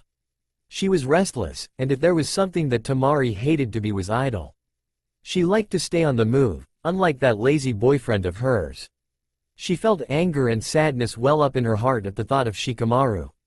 She had been in town for several days now and the Nara heir had yet to show up to greet her. Probably screwing that red-eyed bitch, she muttered as she placed her hands on the counter and wrestled to control her feelings. Tamari wasn't a girly girl, one that would sob and cry at the slightest thing. No, she was a tough, hard-nosed kunoichi from the village hidden in the sand.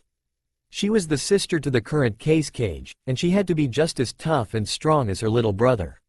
What did it matter that the man she loved spent all his time with a junin that was old enough to be his mother, well, maybe older sister. She felt the hated stinging begin behind her eyes, and fought hard to remain calm and aloof. She almost succeeded, except for that one rebellious tear that forced its way out. "Stupid bastard, making me cry," she growled as she snatched some tissue from the counter and wiped her eyes before grabbing her tea and heading back to the living room of the little cottage she always stayed in whenever she came back to Konoha.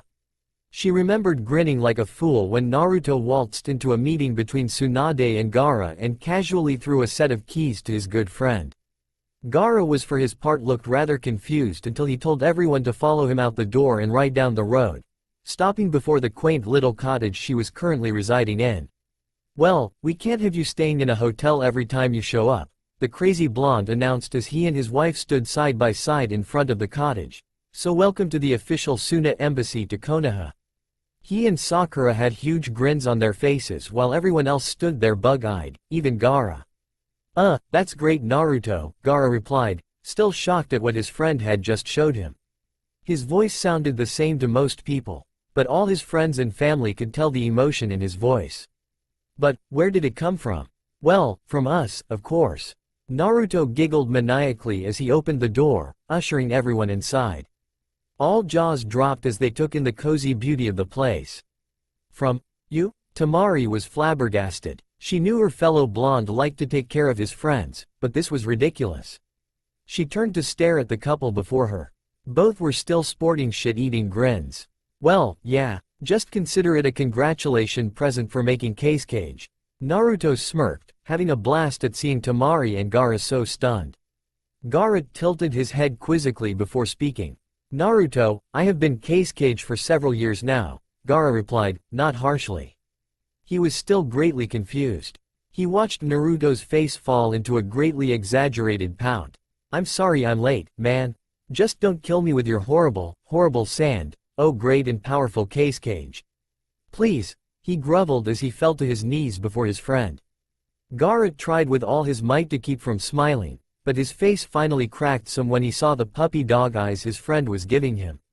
What happened next was what caused Gaara to actually laugh. "Naruto, quit acting like a retard," his wife scolded as she reached over and punched him in the head, knocking the poor toad sage over onto his side. He stood up and nursed to goose egg that beginning to form on his head.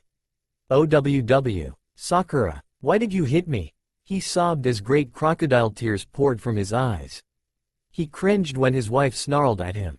"Help, Granny, help me. This is spousal abuse. I have witnesses." He never saw the punch coming from Tsunade that sent him over the sofa. "How many times have I told you not to call me that? I'm not old, damn it." Tsunade seethed as she watched the young blonde sit up rather wobbly, looking around with a look of expectation on his face. "What's wrong, brat?" "Nothing, I'm just waiting for the lightning bolt," he smirked before he saw stars once more. A third lump formed on his head as Tsunade walked over him and joined the rest in a tour of the place. Hokage 2, Naruto 0. Tamari grinned when she remembered that day. Sakura had showed them the guest rooms, as well as the little rack they had provided for her fans, as well as a small alcove for Gaara's gourd and closet for Kankuro's puppets. Tamari had finally gotten her to admit that the cottage was one that belonged to Namikaze clan, and seeing how Naruto was the official head of the clan, he decided to donate it to Gaara and Suna.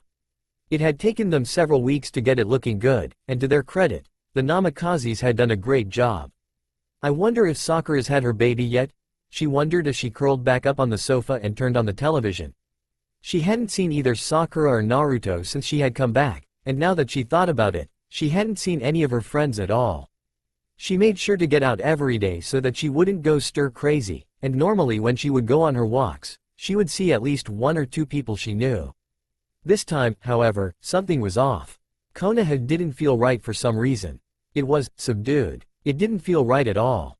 Shaking her head clear such thoughts, she settled down and was becoming engrossed in a show about three emotionally challenged teenagers piloting blue, red, and purple robots when a knock at the door brought her back to the real world. Annoyed that someone would finally come to see her when she was beginning to settle down for the night, she leapt up and stormed over to the door and jerked it open. What she saw was the last thing she had ever expected.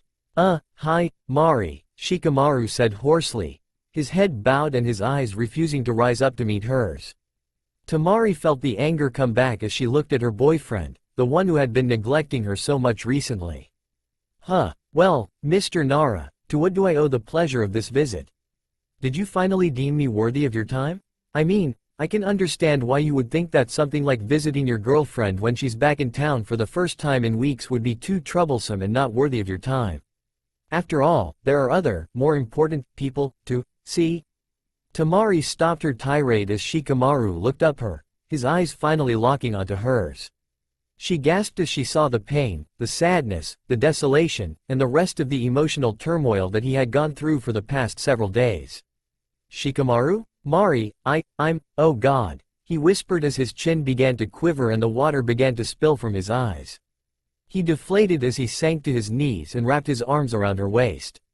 God, Mari, I'm sorry. I'm so sorry. I'm sorry, he kept repeating as his tears soaked the front of her kimono, his great sobs racking both his and her bodies as the pent-up emotions he had been suppressing surged to the surface for none but her to see. She was the only one whom he could relax his control around and actually act like a normal person around. That was one thing that had drawn the two together, besides the fact that she was a knockout with awesome legs, to paraphrase said Shadow Master. Shikamaru? She asked softly as his grip around her waist refused to budge. She looked down at the top of his head and placed her hand on him, trying to figure out what the hell was going on. Please, Mari, I'm so sorry. Don't leave me. I love you so much. The thought of losing you is driving me insane. It makes me want to rip my heart out. I never meant to hurt you, I swear. Please, he continued as Tamari's eyes widened and her mouth dropped open, drawing in a gasping breath. Slowly, she knelt down in front of him and reached out and cupped his face in her hands, looking deeply into his eyes. Shika, baby, tell me what's wrong, she said gently as the sight of the tears pouring from his eyes was breaking her heart.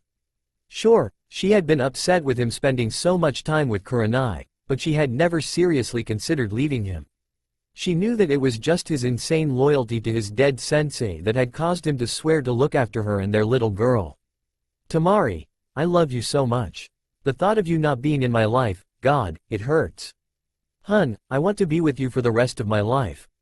I swear, I'll retire as a Konoha shinobi and follow you to Suna if you want me to. Please don't leave me. I want to be your husband, will you marry me, Tamari? I have a ring and everything, it's my grandmother's and it's so pretty and I know it'll look great on you and…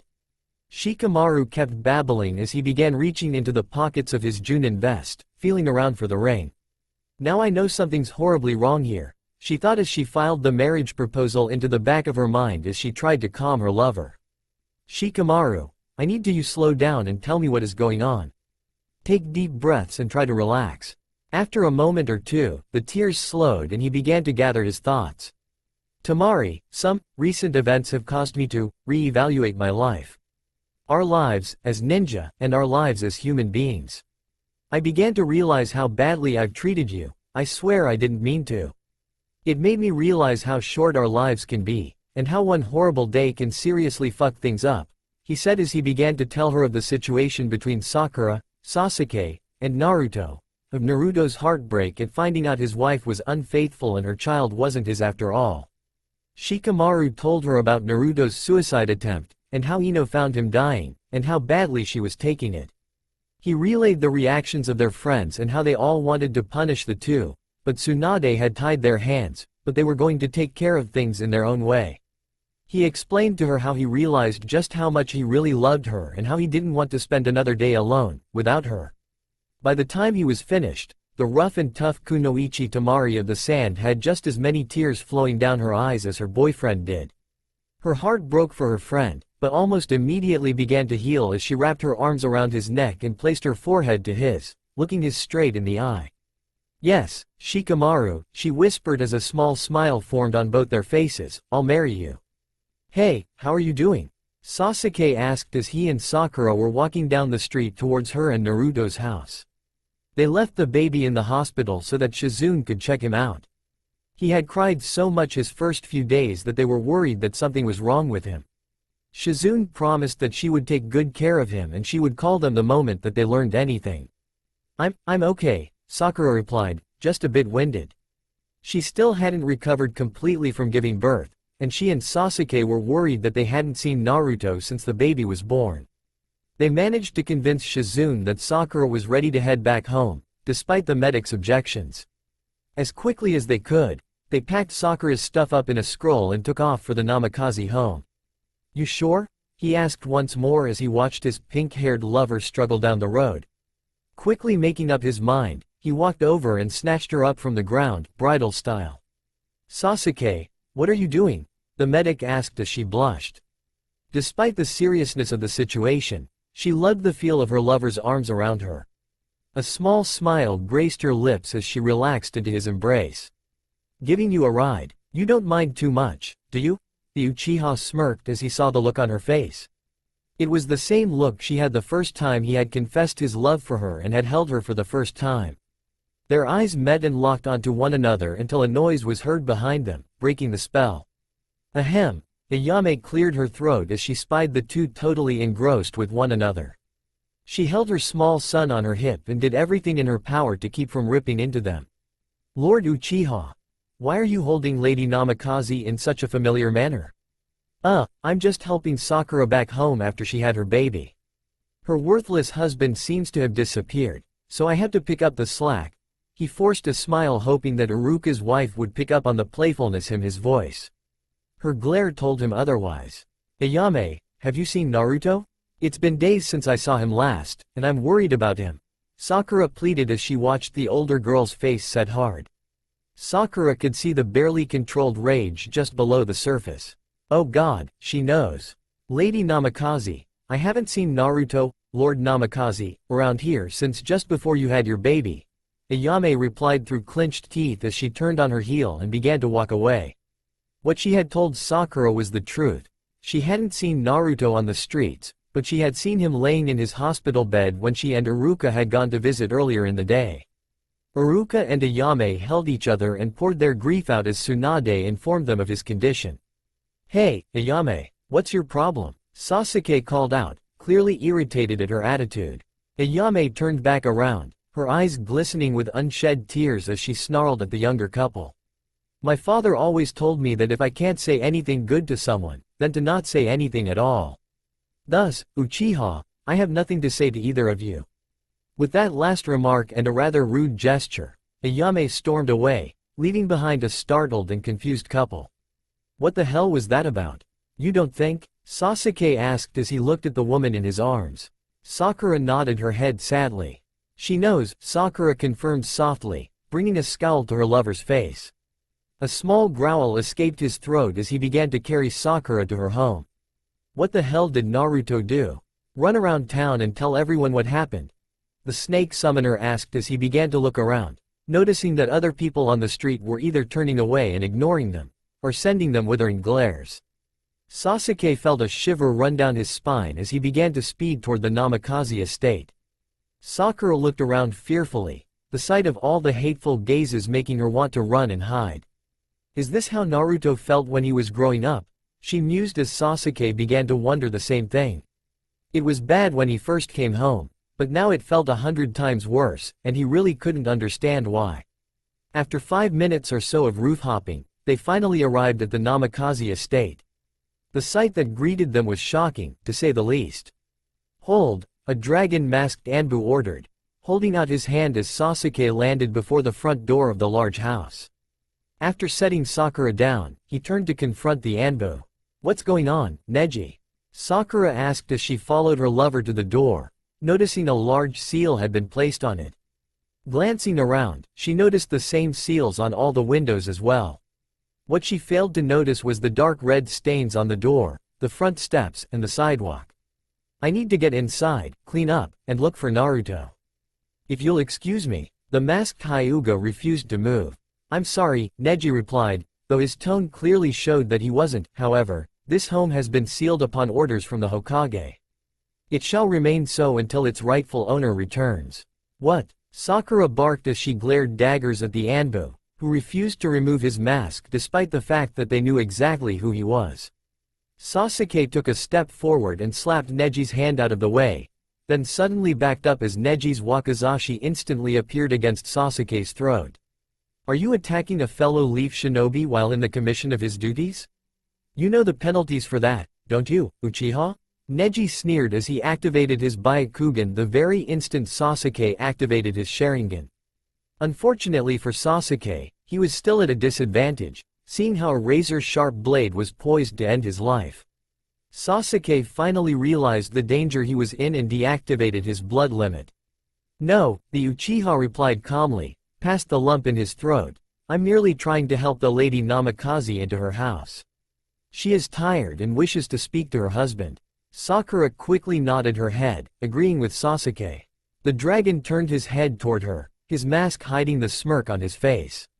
"Lord Namikaze is not in at the moment, thus the reason the house is sealed," Neji answered, delighting in the look of confusion on the other two's faces.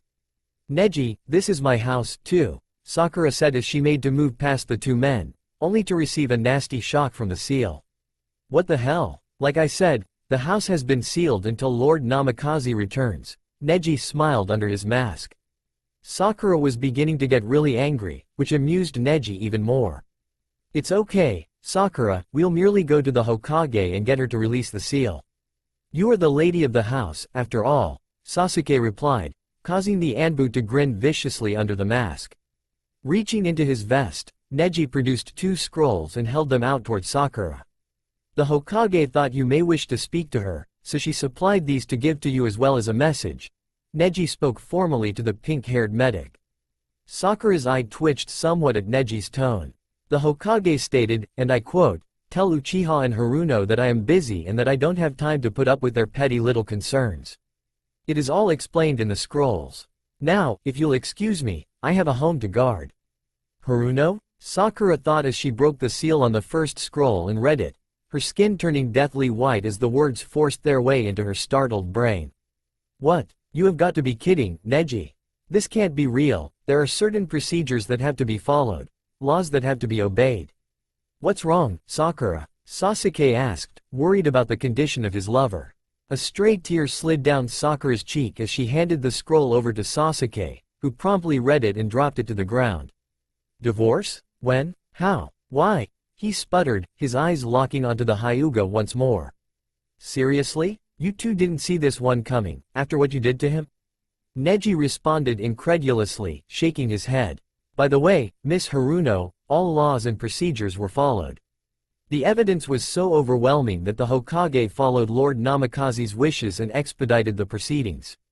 You are shinobi, after all, not civilians. The Hokage has final say over these matters, not civilian courts."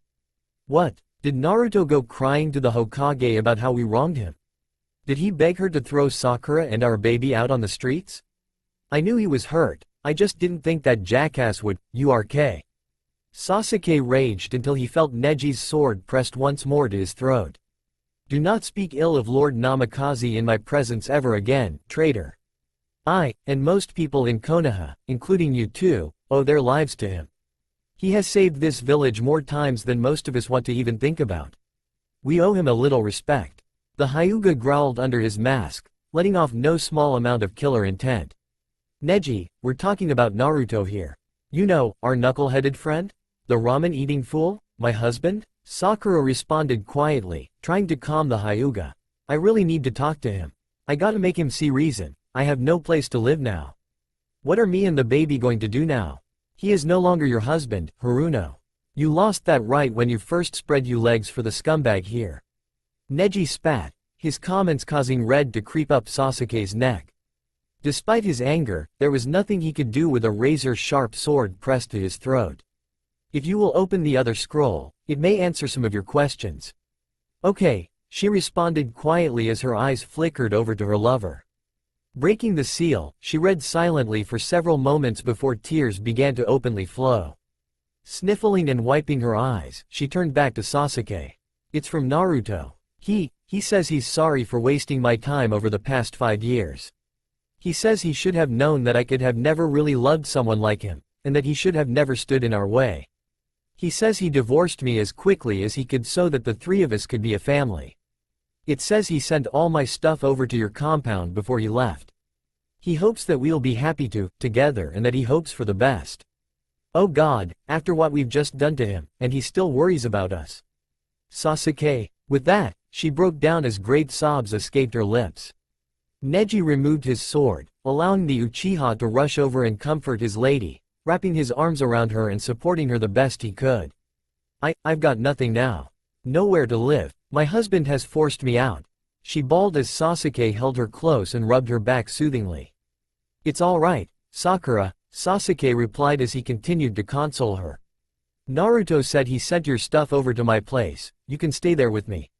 It's not like we hadn't already planned on that anyway, he smirked and wiggled his eyebrows. Sakura had the good grace to blush at the look on his face. We knew you would have to leave him eventually. Yeah, eventually, but not this soon. This has been my home for 5 years. I was hoping that we could have broken this to him slowly, not like what happened, she sniffled, looking into Sasuke's black eyes. Come on, let's go home, he said as he picked her up once more and turned toward the Anbu. This isn't over yet, Neji. Sasuke carried his lover away from the Namikaze estate and began to roof hop toward the other side of town. Neji watched them go, his eyes narrowed behind his mask. Oh, you have no idea, Uchiha. You have no idea. Ino was once more sitting by Naruto's bedside, her head resting next to his as she whispered softly, hoping that he could hear everything she was saying. She talked about how things were going around town, how their friends had come to visit him, how much they all missed him, and especially about how Iruka and his family had come and visited earlier in the day. Naruto remained motionless the entire time, his mind still shut down. The only clue that he had lived through his attempt was the steady rise and fall of his chest.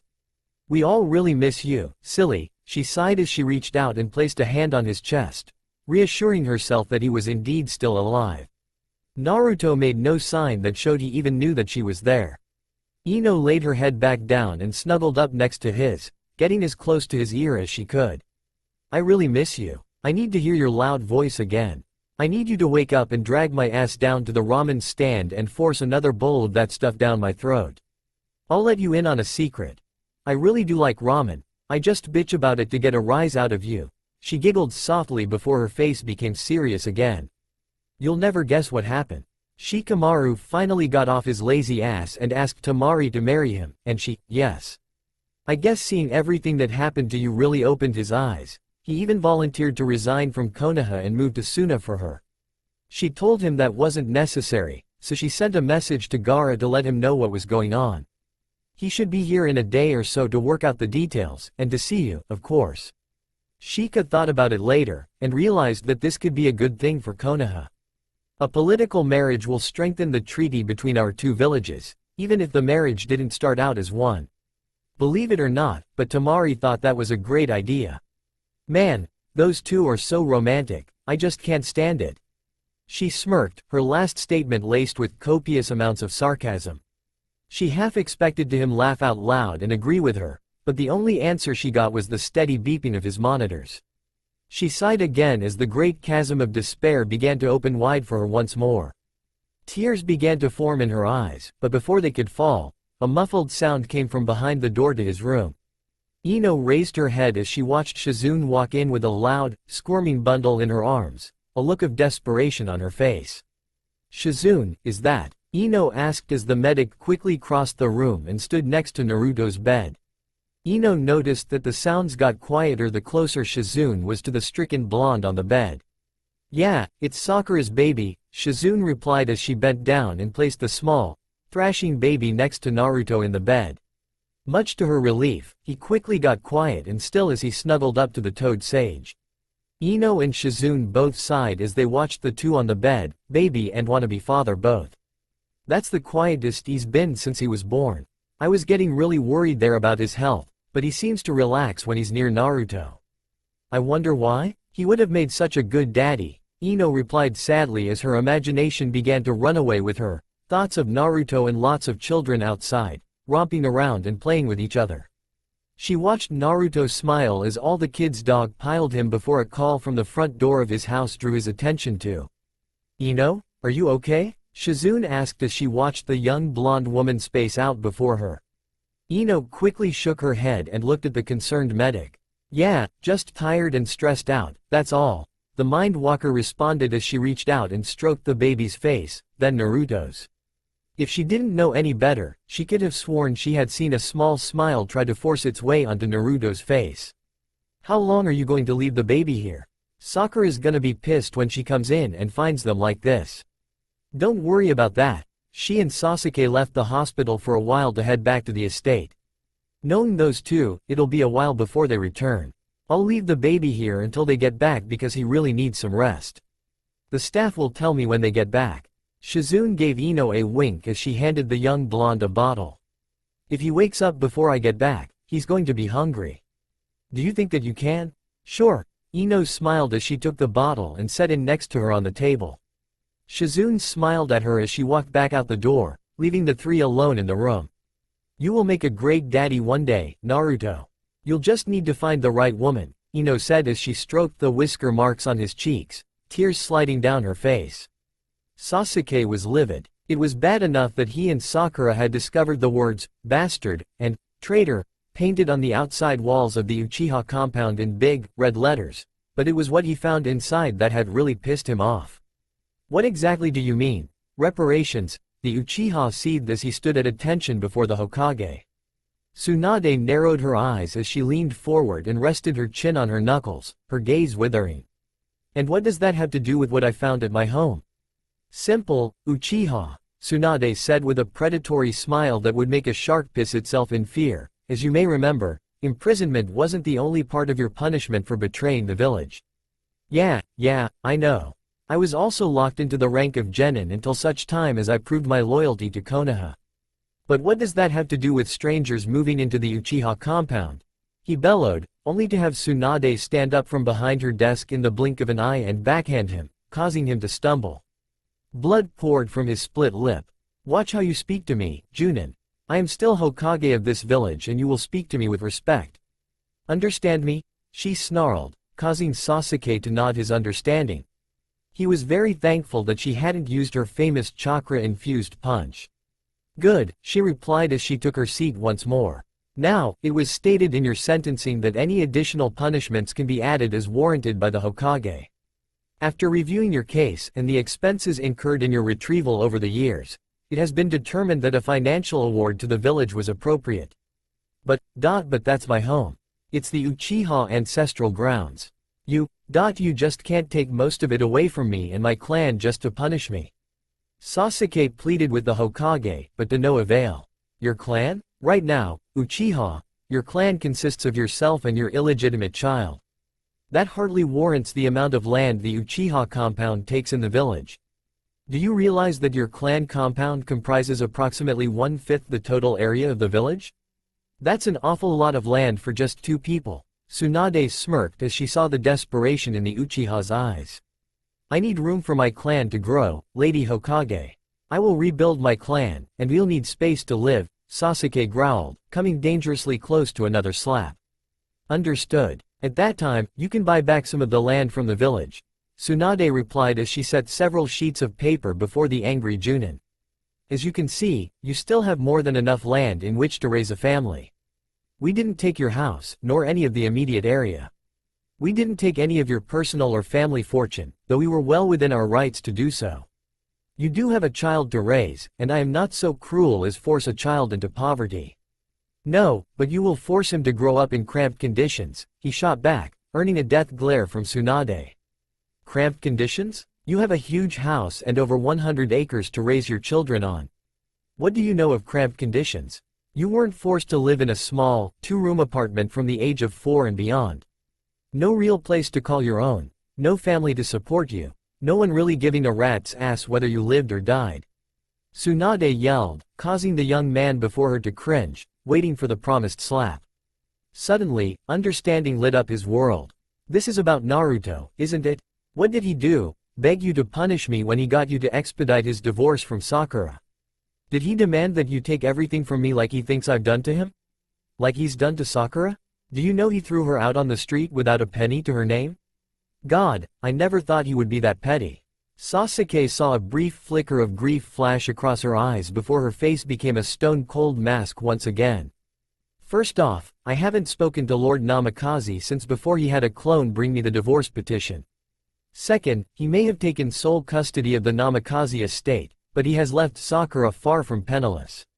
He signed over an eighth of his family fortune to his ex-wife, which is approximately what your entire family fortune is worth.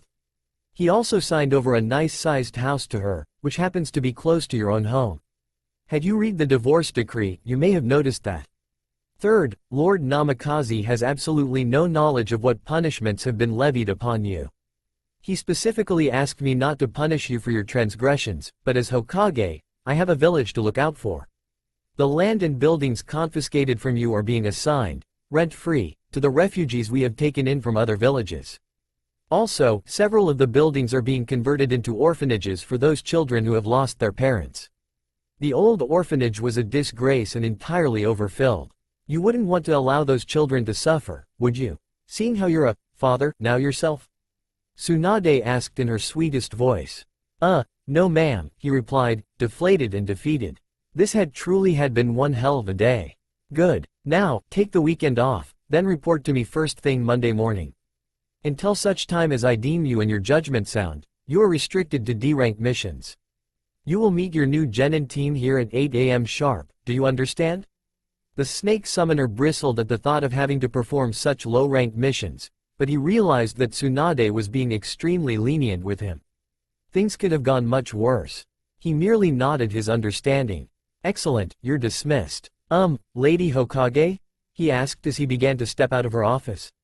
Tsunade glanced up from her paperwork, looking annoyed. If you see Naruto, could you tell him that we're worried about him? We haven't seen him since the baby was born, and we all really need to sit down and talk about what happened. Tsunade's eyes widened in shock. Oh God, they don't know, she screamed in her mind. Her child was laying in a hospital bed, dead to the world, and the two that helped cause it knew nothing about it. If get a chance to tell him, Mr. Uchiha, I'll let him know. My brother, whispered Gaara as the red-headed Cage laid his hand upon Naruto's head. His sister stood by his side, as did her fiancé as all three gazed sadly upon the countenance of the stricken toad sage. What have they done to you? Ino couldn't help but to stare. After all, it wasn't every day that you saw two cages standing in the same room with each other, let alone to visit one lone shinobi. Naruto, however, was no mere shinobi, he was precious to Gaara and Tsunade both. He had single-handedly opened and healed both of their hearts, the same hearts which now hurt beyond belief. How long has he been like this? Gaara asked, swallowing past the unfamiliar lump in his throat. This was the first time in a very, very long time that he had felt true sorrow, and it was a feeling that he hated. It's been 10 days, Tsunade replied as she began to study his chart once more. Gaara's head snapped around as he began to stare at the blonde cage. What? That cannot be correct. The Kyuubi should have completely healed him by this time, Gaara responded as sand began to leak from the gourd on his back. Temari and Shikamaru both took a step back, wide-eyed. Why was I not informed sooner? I sent a message to you as soon as I found out, Gaara, his sister answered, taking hold of her brother's trembling hand, calming him slightly. I should have taken him to Suna. Gaara seethed, his eyes widening in anger. I should have never left him in this ungrateful village. Look what they have done to him. It wasn't the village, Lord Cage, Ino spoke as she sat up next to the bed. She paled as Gaara's eyes locked onto her, his sand swirling menacingly behind him. He did this to himself, but he was driven to it. By whom? The icy question came as the Cage crossed his arms. Ino visibly gulped before she answered. By his wife, and Sasuke. Then they are dead, commanded Gaara as he spun on his heel to go track down the guilty couple. However, before he could take even one step, the platinum-blonde Kunoichi called back out to him. You can't. Ino yelled and then cringed when Gaara turned back to her, killer intent filling the small room. Naruto wouldn't want that. He wanted them to be happy, that's why he divorced Sakura, so she and Sasuke could be together. They have a baby for God's sakes. Naruto wouldn't want it to become an orphan because of him. Gaara's eyes softened as he deflated, collapsing back into a chair of sand that had formed behind him. His eyes glanced back over to his comatose friend. Your heart really is too big sometimes, brother, Gaara said before turning toward Tsunade. So, the baby isn't his? Tsunade shook her head sadly. I'm afraid not, she replied as she set Naruto's chart back down. I think that in itself is the main reason he did what he did. As for the Kyuubi, we can sense its chakra coming from the knucklehead, but he still is healing a lot slower than he normally would. He's still healing faster than normal people, but much too slowly for himself. Has anyone tried to go inside? Gaara asked, pointing to his head. His mind was desperately searching for an answer to his friend's dilemma. Yes, we sent Miss Yamanaka's father inside a few days after it happened, but he met too much resistance and chaos. We're going to have him try again tomorrow, to see if he can finally get through, Tsunade answered as she watched her two fellow blondes. Ino's reaction still worried her. Gaara noticed this. Temari, Shikamaru, come. We have much to discuss. Lady Tsunade, would you join us, please? Gaara asked as he cast his eyes meaningfully toward the blonde couple. Tsunade nodded her head slightly as she followed them out the door. What did you wish to discuss, Lord Cage? Tsunade asked as the four walked toward the hospital exit. Gaara groaned as he shook his head. Just, Gaara, please. We have known each other for a number of years now, Lady Hokage, and we both care about the same idiot. I think you can call me by my name. Tsunade softly smiled and then chuckled a bit. Understood, she replied as they stopped before the doors that led out to the greater world beyond. Tsunade turned and looked the young Cage squarely in the eye. She truly cares for him, does she not? Gaara asked quietly. His question stopped her short. I believe so. Ino is the one who searched for him and discovered him at his house, covered in his own blood. She refused to leave his side when he came out of surgery, only doing so when her friends forced her to do so. She's gotten very little sleep and talks to him constantly, doing everything she can to bring him out of his coma. Gaara frowned. I am worried, he stated plainly, his eyes clouded. About what? Temari asked carefully as she watched Tsunade slowly nod her head. The Sand Kunoichi wasn't entirely sure where this was going. I do not wish for him to be hurt again, sister, the young redhead replied, his thoughts jumbled. I wish to bring him to Suna. Perhaps a political marriage to you would be the best solution. Temari and Shikamaru both went pale as they grasped each other's hands. Turning back to Tsunade, he continued his rant. She is strong, loyal and caring. Temari would never allow him to be harmed in any way ever again. No, Naruto would never go for that, Tsunade answered, her eyes spying the panicking young couple behind him. First off, Naruto would never marry for anything other than love, and second, he would never force anyone into a marriage they didn't want. Yes, I guess you are correct. Gaara agreed sadly, causing his sister and her fiancé to sigh in relief. Besides, it seems that my sister has fallen hard for the lazy Nara behind me. We still have much to talk about when we get back to the embassy. Don't we, Nara? Gaara grinned when he said that last part, know full well that Shikamaru was about to crap his pants. Tsunade smiled as she watched the three youngsters walk down the road before she turned to trudge back to her office. The next day, Ino Yamanaka stood behind the counter of her parents' flower shop, sighing heavily as she stared out the front window to the world bustling out beyond. Today was the day that her father was going to try to dive into Naruto's mind again, so she agreed to watch the shop for him until he returned, hopefully with good news. Ino, dear, are you all right? Her mother asked as she came up behind her daughter and gave her a hug. Ino sighed as she turned in her mother's arms and hugged her back. "Yeah, Mom, I guess," she replied as she broke the embrace and sat down on the stool she kept behind the counter. Her mother was worried about her, but what mother doesn't worry about her child? Ino had dark circles around her eyes, her skin was pale, her hair hung limp, and she was dressed in an old sweatsuit that sported a picture of a laughing chibi fox on the front of the shirt. Naruto had given the outfit to her when he and Sakura started taking care of her when her boyfriend had broken up with her. Ino remembered Naruto laughing his ass off at the look on her face when she first saw the clothes. The suit was mostly purple, and she could handle the little fox, but the orange tiger stripes on the pants' legs were too much. "Come on, Tigger, we gotta go." The Toad Sage laughed as he dragged the protesting girl out the door and to his favorite training field, his wife behind Ino, pushing her along. She felt so sad that she had never thanked him for his kindness. Naruto was the strangest motivator she had ever met. That first day, during their warm-up run, she had griped rather loudly about how she didn't think they were going to run, so she had neglected to put on a bra. Ino should have known something was up when she saw the smirk appear on his face. Sakura wisely took that moment to stop and hide in a tree. "Hey, what's wrong? I thought Tiggers liked to bounce," he called out and laughed like a maniac when he saw her eyes widen and her face grow red. To this day, the people of Konoha still talk of the laughing orange streak and the growling purple blur that had appeared on the streets that day. When Naruto finally stopped, Ino took her frustrations out on him, but he just giggled and said it was worth it. "You're really worried about him, aren't you?" her mother asked as she patted her daughter's hand. Ino sighed as she looked back out the shop window. "He'll pull through, you know? He's had worse injuries than this." "Yeah," Ino muttered, wondering when her father would come back with some news. She was itching to get back to the hospital to check up on her friend, and to fill him in on the latest gossip she had caught up on. Ino had taken Tsunade's words about talking to folks in comas to heart. Ino's mother began to rub her daughter's back when the front door opened, revealing Inochi Yamanaka. The elder blonde stood there, his eyes wide and his skin pale, as he began to scan the shop. "Honey, what's wrong?" his wife called out, drawing his attention to the two women in his life. In the blink of an eye, he vaulted over the counter and wrapped them both up in a huge hug. "Ino, Ino, Ino, Ino, Ino," he whispered as he sprinkled light kisses over the top of her head. "Oh God, my little princess. Daddy, what's wrong? Did something happen to Naruto?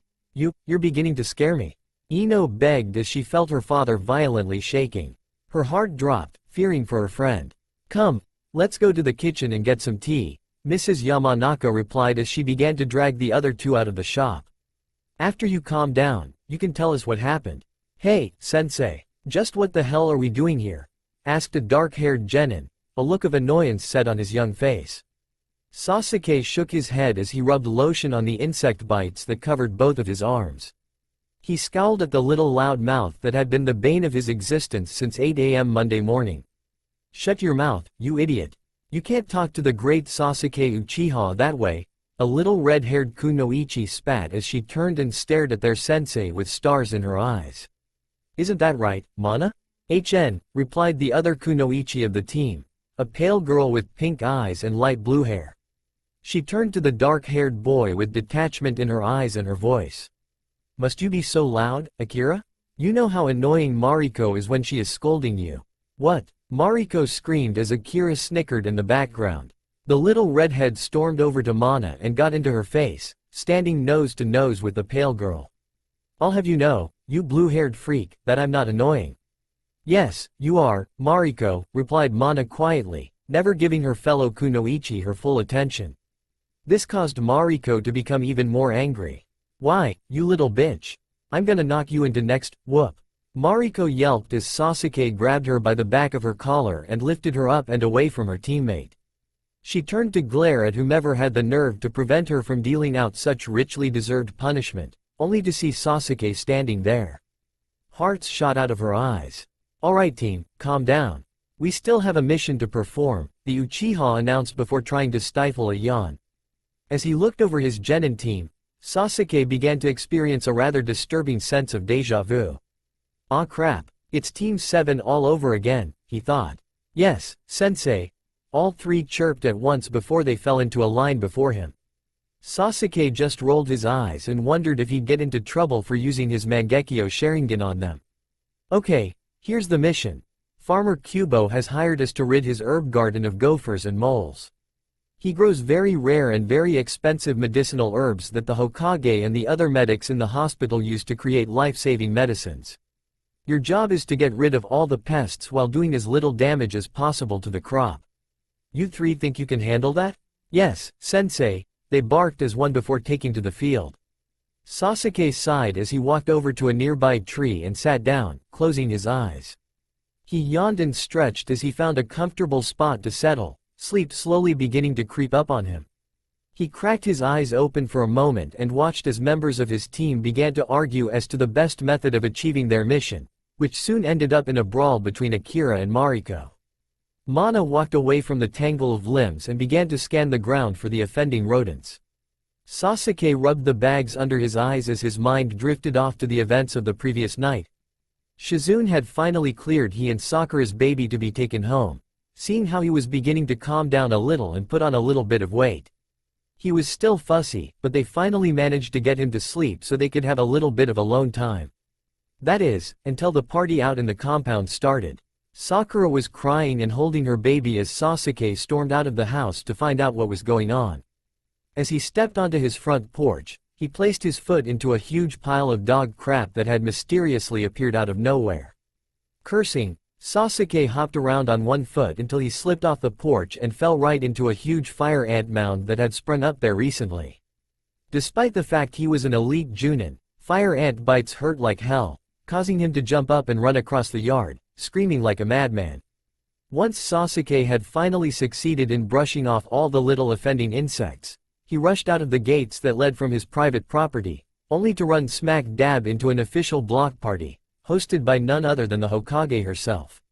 Tsunade had organized it so the refugees could get out and meet their new neighbors. Several people came out and shook Sasuke's hand, thanking him for his generous donation of so much of his family lands to the village. He looked up and saw the Hokage smirking slightly and shooting him a hard glare. Sasuke gulped and told everyone that they were most welcome. After he left, many people began to wonder why Lord Uchiha smelled like dog poop.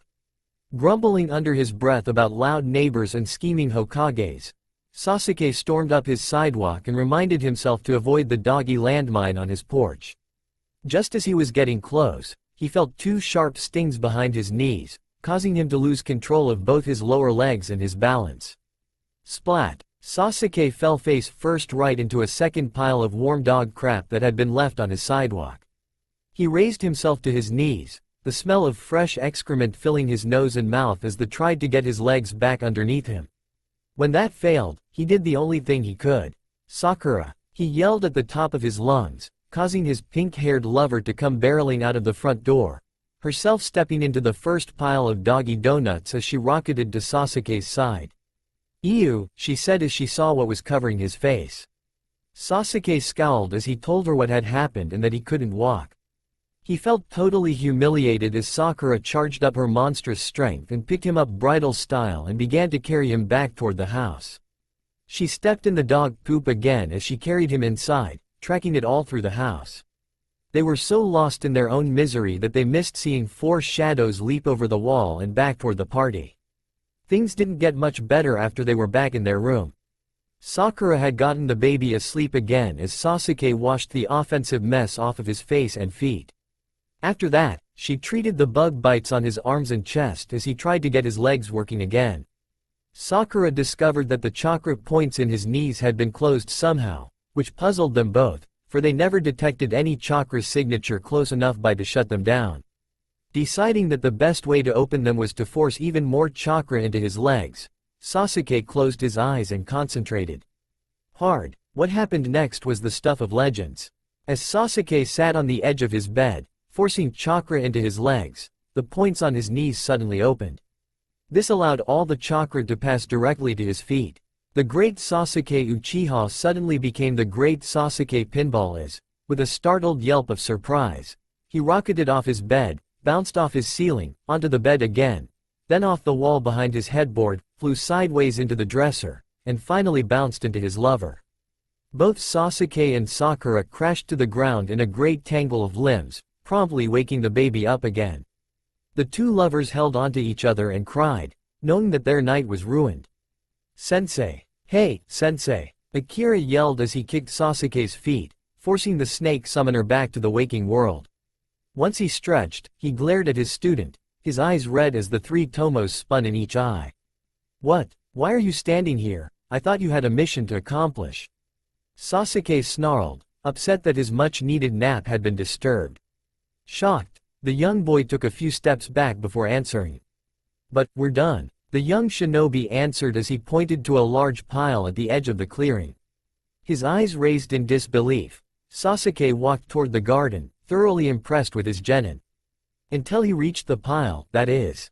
There before him was a large mound, consisting of dead gophers, moles, rats, several snakes, a handful of cats, 2 dogs and a sheep. The various animals all showed signs of meeting their end in several violent ways. I see the gophers and moles," Sasuke began as he picked up several of the corpses, all of which showed signs of either blade wounds, burns, or were soaked. "But what about the rats?" "Oh, well, they were destroying the herbs too, so we got them too," Akira announced proudly. "The snakes kinda got in the way, but who likes snakes anyway?" Sasuke's eyebrows twitched. Obviously the little snot didn't know he was a snake summoner. "And the cats?" the Junin asked, holding a smoldering cat up by its tail. The other cats all showed signs of death by immolation. They were chasing the rats," Akira answered as he scratched the back of his head. "They, kinda got in the way, too." Sasuke could feel a massive headache beginning to build, especially when he noticed that one of the bodies had on a very expensive collar with a name tag that looked familiar. "Why are there 2 dogs here? I'm pretty sure they weren't on the pest list," Sasuke growled. Akira grinned nervously as he fidgeted before his sensei. "Well, you see, you know how Mana's kinda quiet and stuff. Well, she kinda hates dogs, they scare her pretty bad. When Mariko used a Kaiden jutsu to kill the rats and, the cats, it kinda scared a couple of the dogs that hang around here." "Farmer Kubo's dogs, perhaps?" Sasuke muttered. "Yep, definitely a headache was coming on. I guess so. Well anyway, Mana kinda freaked out when they came out of the bushes, so she threw some kunai at them," the dark-haired genin continued. Sasuke rolled his eyes. Right between the eyes, he sighed as Akira nodded his head furiously. "Yep, good shot, huh?" Sasuke just shook his head at the young boy's assessment of his teammate's skills. "I guess so," the Uchiha added as he glared at the animal on the top of the pile. "What about the sheep?" The poor animal was soaked as well as half-cooked. One of Mariko's fireballs skipped off a rock and flew into the next field, so I used a sweetened jutsu to put it out. "It kinda didn't make it," Akira added glumly. "Really? You think?" Sasuke rebuked rather sarcastically as Akira withered under his glare. "Just why the hell are most of these animals soaked, and just where the hell are your teammates?" Akira cringed as his sensei yelled at him. They sent me to get you. They said something about being out of the line of fire, whatever that means," Akira stammered. Sasuke looked confused for a second before his eyes widened and he turned pale. "Oh, hell no," he barked as he grabbed Akira by the back of his collar and began to drag the young genin back toward the field. The sight before the Uchiha made his stomach sick. The herbal field was a complete wreck. The hedge that circled the garden had gaping holes in it, with either black branches or mud puddles showing what had happened. The field itself looked even worse. No plant survived, they were all either trampled, burned, or washed out. There wasn't a single bit of dry dirt anywhere as the huge geyser that shot out of the middle of the field continued to do its work of turning it into a swamp. "Shit," Sasuke yelled as they surveyed the damage to the precious herbal garden. "Mana, Mariko, get your asses out here right now." Instantly, 2 crestfallen kunoichi appeared before their leader. Why yes sir?" Mariko stammered as Sasuke threw Akira to the ground next to her. The young girl was so scared that her crush was angry with her. "Just what the hell happened?" bellowed their sensei, sending the small redhead into a torrent of tears. "Well, we killed all the pests in the field, just like the mission guidelines said to," she sniffed, looking over at her fellow teammates. "True, but the other half of the mission was to do as little damage as possible." Sasuke screamed, doing his best impression of Iruka's big head jutsu. It's all Akira's fault. He used a sweetened jutsu to flush all the animals to the surface. Mariko spat, causing Akira's face to fall. Mana, however, noticed this and had to interject. He only did that after you complained about how long it was going to take, the blue-haired Kunoichi said, in a matter-of-fact way. You wished to spend more time with Sensei, if I remember correctly. Her fellow Kunoichi shot her an evil look. That was the plan, after all, Akira added in his defense. I would flush them out and you and Mana would dispose of them. Mariko was about to punch the poor lad when Sasuke intervened. Enough. He bellowed again, causing all three to shrink back. Akira, care to tell me about the geyser out there? Well, I needed a lot of water to put out the fires in the hedge, and the cats, and the sheep. So I used a whole lot of chakra and pulled as much water into the jutsu as I could. I just didn't know that there was an underground water pipe that ran under the field. Sorry, he answered, shamefaced. Sasuke merely sighed. Well, they did try really hard, and they did use teamwork, sort of, Sasuke thought as he watched his team's misery. Okay, first thing we have to do is fix this damage. Akira, go find the cutoff for the water and then use a sweetened jutsu to remove all the water from the garden. Mariko, I'm going to show you how to use a creadit to dry the soil, and we'll use a kunai to plug the hole in the pipe. I'll weld it with a raiden jutsu of mine. Mana, you gather up as many of the plants as you can, maybe we can salvage something. After that, we'll go talk to Farmer Kubo and then report our failure to the Hokage. Yes, Sensei, they muttered dejectedly as they left to carry out their assigned tasks. Hours later, everything was repaired as they reported to the farmer. Don't expect me to pay your Hokage for this job, Kubo stated as he crossed his arms and glared at the four shinobi. We're just lucky that my crop was so close to being harvested. However, between being harvested early and all the damage, I've lost nearly half the crop. Not to mention my dogs and sheep. I expect to be compensated for my losses. Yes sir, we understand. Sasuke apologized as he and his team turned to leave the fuming farmer. What do you expect from an Uchiha? Kubo growled as he slammed his front door. Sasuke seethed, turning red as he marched his team toward the Hokage tower. He understood that between his father's and Itachi's actions, nobody trusted the Uchiha anymore. But to hear what used to be such a respected name spoken with such disdain really galled him. Damn, Karma's a bitch, he mused as he watched his team amble down the road, trading the occasional blows, and she's in heat. Daddy, could you please tell me what's wrong? I've never seen you like this before. Is Naruto alright? Ino begged as she and her mother did everything they could to calm down a rather distraught Inochi. The eldest blonde merely sat at the table, his eyes wide and his hands trembling as he took sip after sip of the chamomile tea that his wife had made for him. It had always worked before to calm him down after rough missions, so she hoped that it would do the trick once more. Ino, sweetie, perhaps it would be better if you just went upstairs and let your father relax a bit, her mother began, hoping to spare Ino from any troubling news that her father must have to relay. Ino began to protest when Inochi reached out and placed a shaky hand on her arm. No, that's all right, dear. I want our daughter to be here. It's reassuring to have her around, Inochi said as he looked deep within his wife's eyes. She has every right to hear what I have discovered. After all, Naruto is rather close to her. He noticed that the two of them were looking at him with somewhat confused expressions on their faces. What do you mean by that? His wife asked, still worried. She had only seen Inochi come home in that state once before, and it had frightened her terribly. Ino sighed in exasperation. This sitting around when something might be badly wrong with her friend was driving her nuts. Daddy, please, Ino pleaded, desperation in her eyes as she grabbed onto her father's hand, causing him to turn his full attention to her.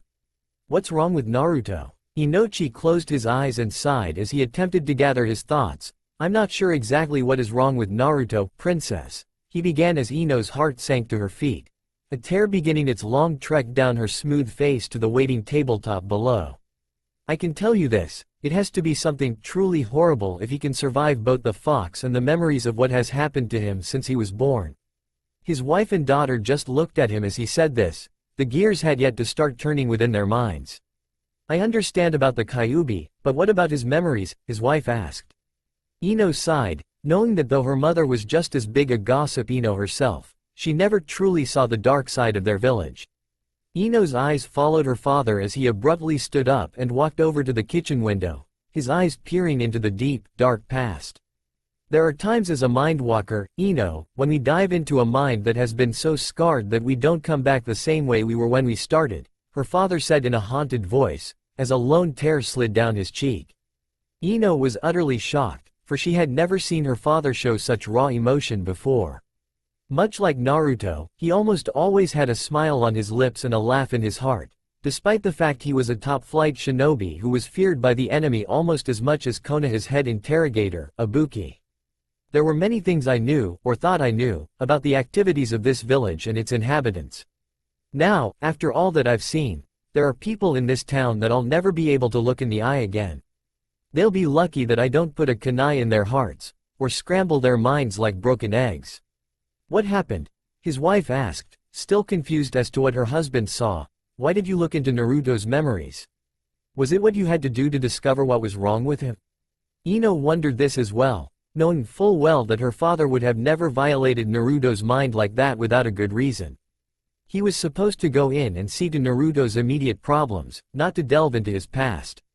I had no choice, honey, Inochi replied as he turned back toward his family. When I entered Naruto's mind, it had finally calmed down to the point that I started to look for Naruto's self-image, so I could determine why he had not healed and why his mind was still shut down. I met something monstrous. Kyuubi no Kitsune, Ino whispered, her mind unable to come up with a horrid enough image to be able to picture the demon fox. Inochi slowly nodded his head in agreement. Indeed, as soon as I entered Naruto's mind, I was confronted by the fox. The sheer power of his anger forced me through the doorway down the path of memories. Before I could turn from the starlight path, the door was slammed behind me. I experienced everything that Naruto went through his entire life. I saw it all, I felt everything. A shudder ran through Inochi's body as his eyes seemed to go blank. After a second or two, he shook himself and walked back to the table and took a seat, seemingly oblivious to the dropped jaws of his family. You felt it, all? Ino asked quietly. That was proof of the fox's power, being able to force the actual feelings upon a mindwalker. Normally, a mindwalker could watch the memories, and maybe be able to get a pale glimmer of the feelings involved. But it took a truly talented person to be able to go so deep as to actually merge with the memories and emotions. Either that, or an incredible power to force it upon them. Inochi nodded sadly, then locked eyes with his daughter. Everything, he agreed, his eyes never wavering from his daughter. Ino went pale when she finally realized what her father was talking about.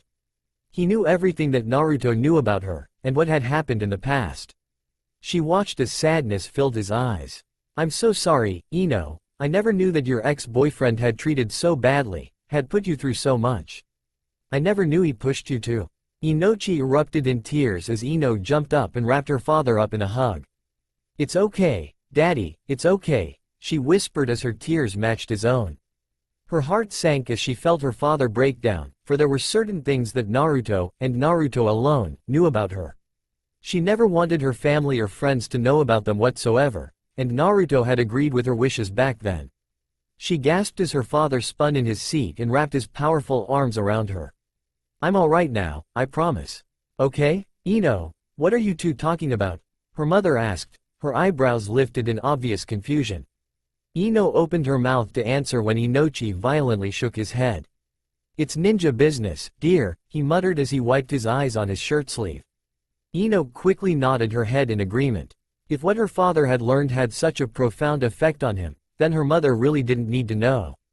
However, if anything like that happens again, I expect you to let me know.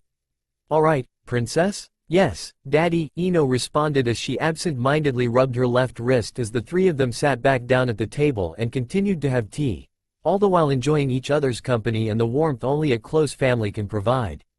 A week had passed since the disastrous mission at Farmer Kubo's place, and things had not gotten much better. The Hokage had informed them that not only did Sasuke have to pay Kubo back for all the crops that had been ruined, due to the fact he had failed to supervise his team, but all four of them had to spend part of their downtime helping Kubo and several other farmers getting their fields ready for planting their crops to be harvested in the fall. None of them were relishing that task. Sasuke rolled his eyes as he watched his team, in the middle of a knockdown, drag-out fight that was supposed to be a sparring match. It had started out innocently enough, until Akira cut loose with a sweetened jutsu that got Mariko's hair wet. Normally, that would only result in a knock on the head by the irate redhead, but on this day she had chosen to spend the better part of the morning styling it just right to catch the eye of her sensei. Needless to say, she was extremely pissed at the moment, and promptly tackled Akira and proceeded to pound his head into the dirt. Mana stepped forward to break them up, only to be grabbed by Mariko and dragged into the furball. Sasuke, don't you think you should break them up? Sakura asked as she walked onto Team 13's training grounds, a rather fussy baby in her arms. Sasuke sighed as he watched his lover approach with their child, getting up slowly and then wrapping her up in his arms as he reached down and stroked the baby's face. This only caused the baby to start to cry, which did nothing for Sasuke's nerves. Nah, I guess we should just let them handle it themselves, that's what Kakashi-sensei would have done, he mumbled as he moved up behind her and began to nibble on her neck. Sakura's face turned red and shivers ran down her body, welcoming the tingles that ran straight down to her toes and right back up again as Sasuke continued his assault on her neck. Why am I not surprised at that attitude, Uchiha? Iruka stated as he walked out from behind a nearby tree, his son resting in his arms as he stared first at the two lovers and their child and then back toward the moving tangle of limbs that continued to crawl across the ground. Son, cover your ears for a sec, okay? The little boy said quietly as he reached up and covered his small ears as he watched his father perform his famous big head jutsu. Sasuke and Sakura both blanched and tried to cover their ears, as well as the baby's. That is enough, Iruka bellowed, which caused three little genin instantly stop their brawl and bolt upright, standing at perfect attention. Sasuke and Sakura both had to fight the reaction as well. Yes, Iruka-sensei. All three chirped in perfect unison, each of them trembling at the memories attached to that voice. Iruka merely shook his head, trying to forget the hell those three had given him at the academy. He was more than happy to send them off as genin several weeks ago. That's better, Iruka said as he stood before the three and surveyed the damage. I hope you haven't been too much trouble for your sensei. Now, why don't you three head on off while I talk to Mr. Uchiha for a bit? Shouldn't that be Lord Uchiha, Iruka-sensei? Sakura asked, somewhat perturbed at their former teacher's lack of respect toward her lover. Iruka shot her an evil glare that frightened her and Sasuke both. Whatever, he waved off as they watched Team 13 take off toward town, with little Mariko turning back occasionally to shoot Sakura a withering glance. She didn't like how close she was to her precious sensei, and was extremely jealous of the pink-haired Junin. Iruka, just what did you mean by that comment about my attitude? Sasuke asked, refusing to add sensei to Iruka's name. He was a little upset at how his genin responded to his former teacher and the obvious lack of respect Iruka had for him. Iruka merely smirked at the Uchiha's question. Just exactly what I said, I'm not surprised about your attitude. You stood there and let your team fight one another without lifting a finger. To top it off, you were kissing on Sakura in front of them. If I remember correctly, it was your affair with her that led to the breakup of her marriage. Just what the hell kind of an example is that to show young genin? Iruka fumed as he stared the young couple down. Sasuke, not used to getting dressed down, especially in front of his lover, quickly grew quite angry and stepped forward and confronted Iruka. My personal life is none of your concern, Chunin. I would ask you to kindly keep your fucking nose out my business, what the fuck? Sasuke yelled as his face was forcefully slammed into a nearby tree. He could feel Iruka's hot breath in his ear as pain shot up his right arm, which had been forced back and locked into his lower back. Wrong, you son of a bitch. Iruka hissed quietly into his ear so as not to be heard by anyone other than Sasuke. Your personal life concerns me greatly as of an hour ago. First off, don't ever swear near my son again. Second, don't ever throw my rank in my face again. I stepped down as both a Junin and an Anbu captain to help teach future shinobi how to survive. Trust me, you don't want to see my dolphin mask coming after you. Sasuke almost lost control of his bodily functions upon hearing about the dolphin.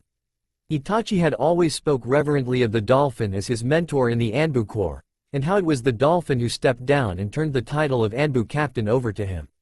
The only regret Itachi had ever confided in him before the massacre was the fact he was never able to defeat the dolphin in combat. Now, Iruka announced as he spun Sasuke back around and threw him to the ground next to where Sakura stood.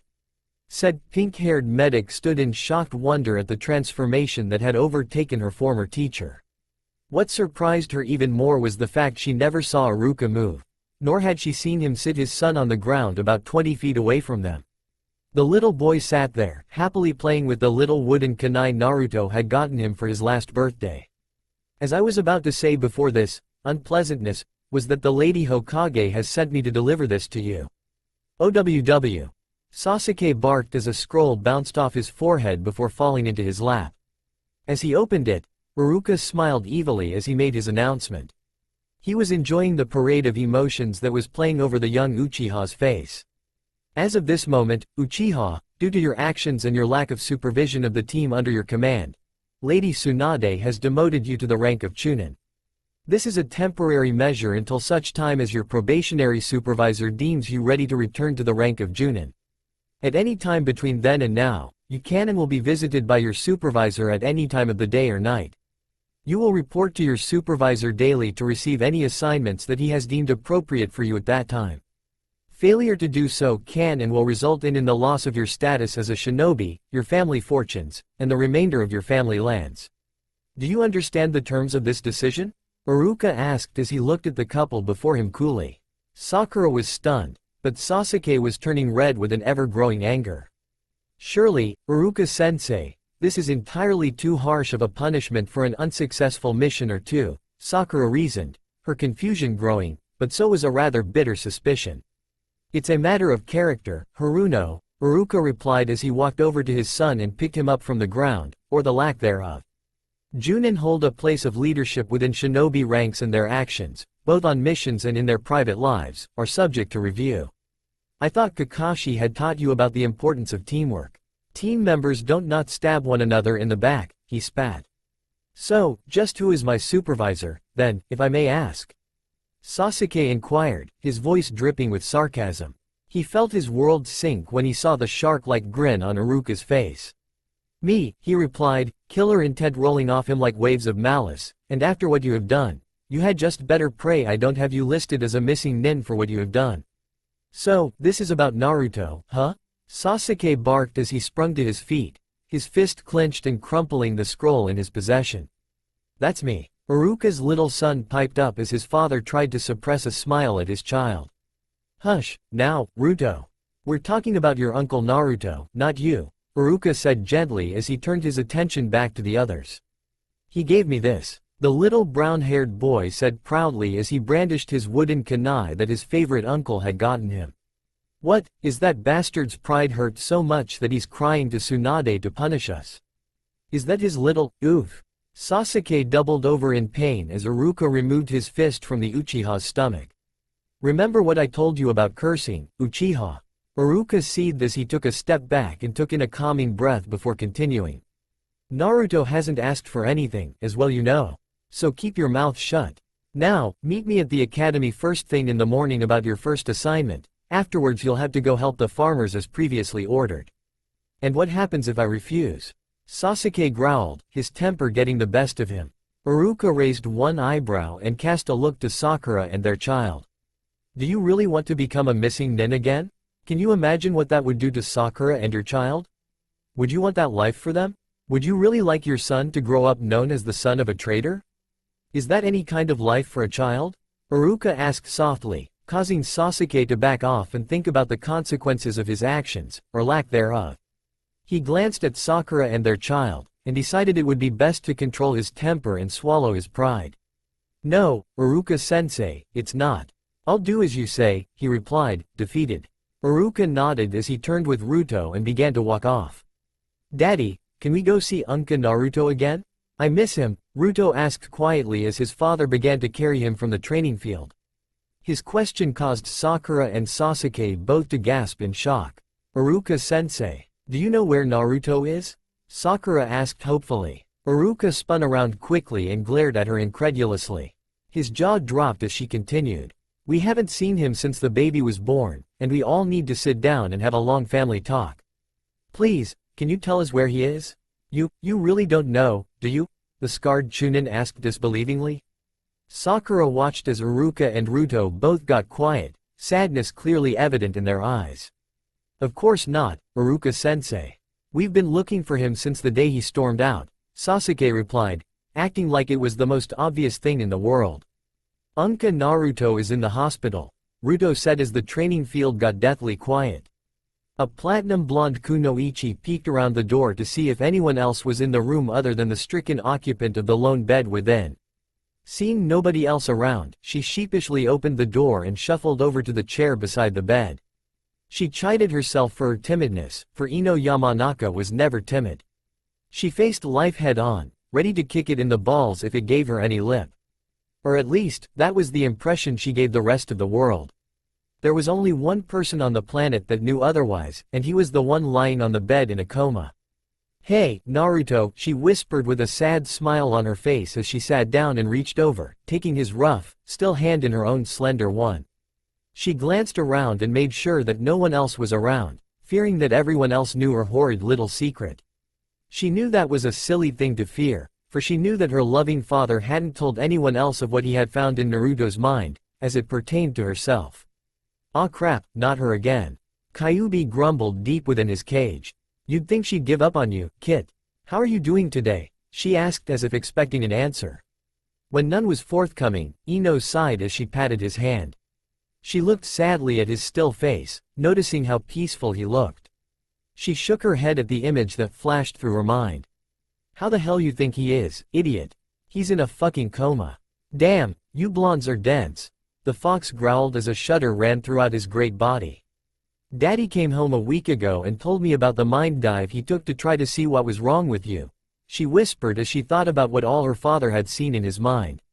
The two of them had a very long talk after her mother had gone to bed that night. Many tears were shed, many hugs were given, and several admonishments were traded before they had retired that night. He found out about that night. That was her father? Oh shit. Kyuubi barked as he called out to his container. "Hey Kit, you really need to wake up. That mind walker was Blondie's father." "Hey, Kit, I guess I should be mad at you for telling on me." She giggled a bit, trying her best to act as lighthearted as possible, "but I guess it really wasn't your fault. I hear you furry little friend was to blame." "Hey, bitch, I'm not little," the kitsune snarled as he tried to flare his chakra, but failed miserably. "Damn it, Kit. You gotta wake up because this chick's constant talking is driving me nuts. I never really thanked you for what you did for me," she whispered, still afraid that someone would walk up and hear what was going on, "and that made you very special to me. Annoying most of the time, but special. Oh, gag me. If this shit keeps up, I'm gonna need an insulin shot." Kyuubi moaned, feeling ill to his stomach. He made sure not to move too much, fearing what would happen. "I'm sorry I haven't been around much this past week. I promise that I didn't forget about you. It's just, I was kinda afraid to show my face, you know? What are the odds that I'd be afraid to show my face anywhere, huh? It's like since Daddy had discovered our secret, I was afraid everyone would know. I'm still kinda jumping at shadows. Stupid, isn't it? Sheesh, grumbled the fox, rolling his eyes at her little speech. I know that you never talked about the crap you went through growing up, but Daddy told me about the hell you were put through as a kid, and I'm so sorry, Naruto. I know I did some of that as kids. I just wish I was there for you back then, when we were kids." Ino stammered as the tears began to slide down her cheeks. The fox had no response for that comment. He merely stayed silent, though a low growl was beginning to build within his throat. "You're such a great guy, Naruto. I just wished I had known that back then. Maybe you wouldn't have had to go through all that pain, maybe I could have helped. Maybe you wouldn't have ended up here." Ino whispered that last part as she began to lift the veil, ever so slightly, from a hidden part of her heart. A part she had denied since that one night.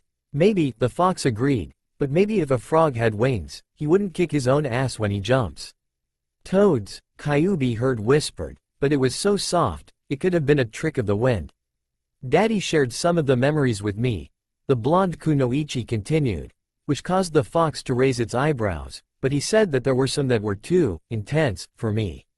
He said he didn't want me to go through the trauma. Well, ain't that just tough shit? They were too intense for the kid to go through, but guess what? It happened, bitch, Kyuubi snarled, getting rather angry at the annoying voice that had come to haunt him. But I thought to myself, what would Naruto do to help a friend that was in real trouble? Ino pondered as she stood from the chair, looking down upon Naruto's still face while still holding his hand. Huh? The kitsune wondered, not really sure what she was getting at. And I realized that you would do anything you could to help those who were dear to you. I knew you would walk through hell and back to help your precious people, she continued as she released Naruto's hand and placed it lovingly on the other. Oh, Kyuubi muttered, preparing for the worst. He knew a headache was coming on. I can do no less, she proudly stated as she positioned her hands to perform her family's signature jutsu, Shintenshin no Jutsu. Aw crap, Kyuubi barked as Ino's body fell to the floor with a resounding thump. The sight before Ino was nothing like what she expected. Whereas the mindscape of most people reflected something peaceful and idyllic, Naruto's was far from it. Ino was shocked to see that she was standing in a sewer, and was knee-deep in fetid water. Looking to her left and right, she noticed huge pipes that ran the length of the sewer, going off and vanishing into the vast distance. The Mind Walker shuddered as she surveyed her surroundings, only to be stopped when she felt something cold and wet fall on her bare shoulders. Looking up, she saw the same sort of pipes running overhead, and unfortunately, they were leaking. Leaking what, she didn't know. Ew, she said as her imagination got the better of her, fearing what had dripped on her. She quickly turned and began to walk toward the closest light source, purposely ignoring the various openings to her left and right that appeared as she traveled further along. She had learned a long time ago to head toward the brightest light, because that was the center of the subject's mind, the resting place of the consciousness. What she hadn't noticed was the fact that the water level was getting lower and lower the closer she got to the light. Come on, Naruto. I know you're just ahead of me, hang on baby. Ino muttered as she took off in a run as soon as the water level had allowed her to, barreling toward the ever-beaconing, red-tinged light. The doorway grew larger and larger until it filled her view and she burst through it at top speed. What she saw before her stopped her in her tracks. What the hell? She wondered as she began to walk toward the massive set of iron gates that dominated the great cavern that she had stumbled upon. Ino could hear the sound of something huge taking great, ragged breaths on the other side. The closer she got, the more nervous she became, until she stood before the great gates as she stared at the paper seal that held the massive structures closed. Ino had never been so nervous before in her life as she peered between the bars to see what was lying in wait beyond. What the fuck do you want, bitch? A great voice rattled, shaking the floor of the sewer so greatly that Ino feared that she would fall on her butt. She let out a small shriek as a pair of huge, blazing eyes appeared out of the dark as she felt a hot wind wash over her. The horrible eyes locked onto her and seemed to bore right down into her soul. Are you here to hurt the kid? If so, you will make a tasty snack. Rest assured, none will hurt him again if I can help it. The kid? Who's this kid you're talking about? I'm here for Naruto. She squeaked as she fought to keep from running back to her own body and hiding under her bed, safe at home. She heard a rumble shake the cavern, something that was akin to a barking laugh. Stupid mortal. Just who the hell do you think I'm talking about? Whose head are you currently in? The voice growled as a set of great teeth shone in the fiery light. Ino's eyes grew huge as her mind tried to shut down. Her father hadn't really told her about this, but he hadn't known she was going to dive into Naruto's mind in the first place. Naruto's, right? Ino whispered as realization struck her like a thunderbolt. She stepped closer to the cage until her body was actually standing between two of the bars, as she continued to look up into those horrible eyes. So that means you're... Yes, say it, the rumble continued as the eyes took on a hungry look. Saliva began to slide down the monstrous fangs and drip to the floor beyond. A loud scraping began to be heard, like that of a steel blade on metal plate. Q. Ino stammered as she took another step forward, her hair swaying in the hot wind that came and went in great waves. Say it, the voice yelled with such volume that it could have shattered mountains. Ino fell to one knee to keep from being blown backwards out of the cage, the same cage that she hadn't really noticed that she had walked into. Kyuubi, Ino gasped as she stood back up and dusted off her knee and began to walk toward the voice.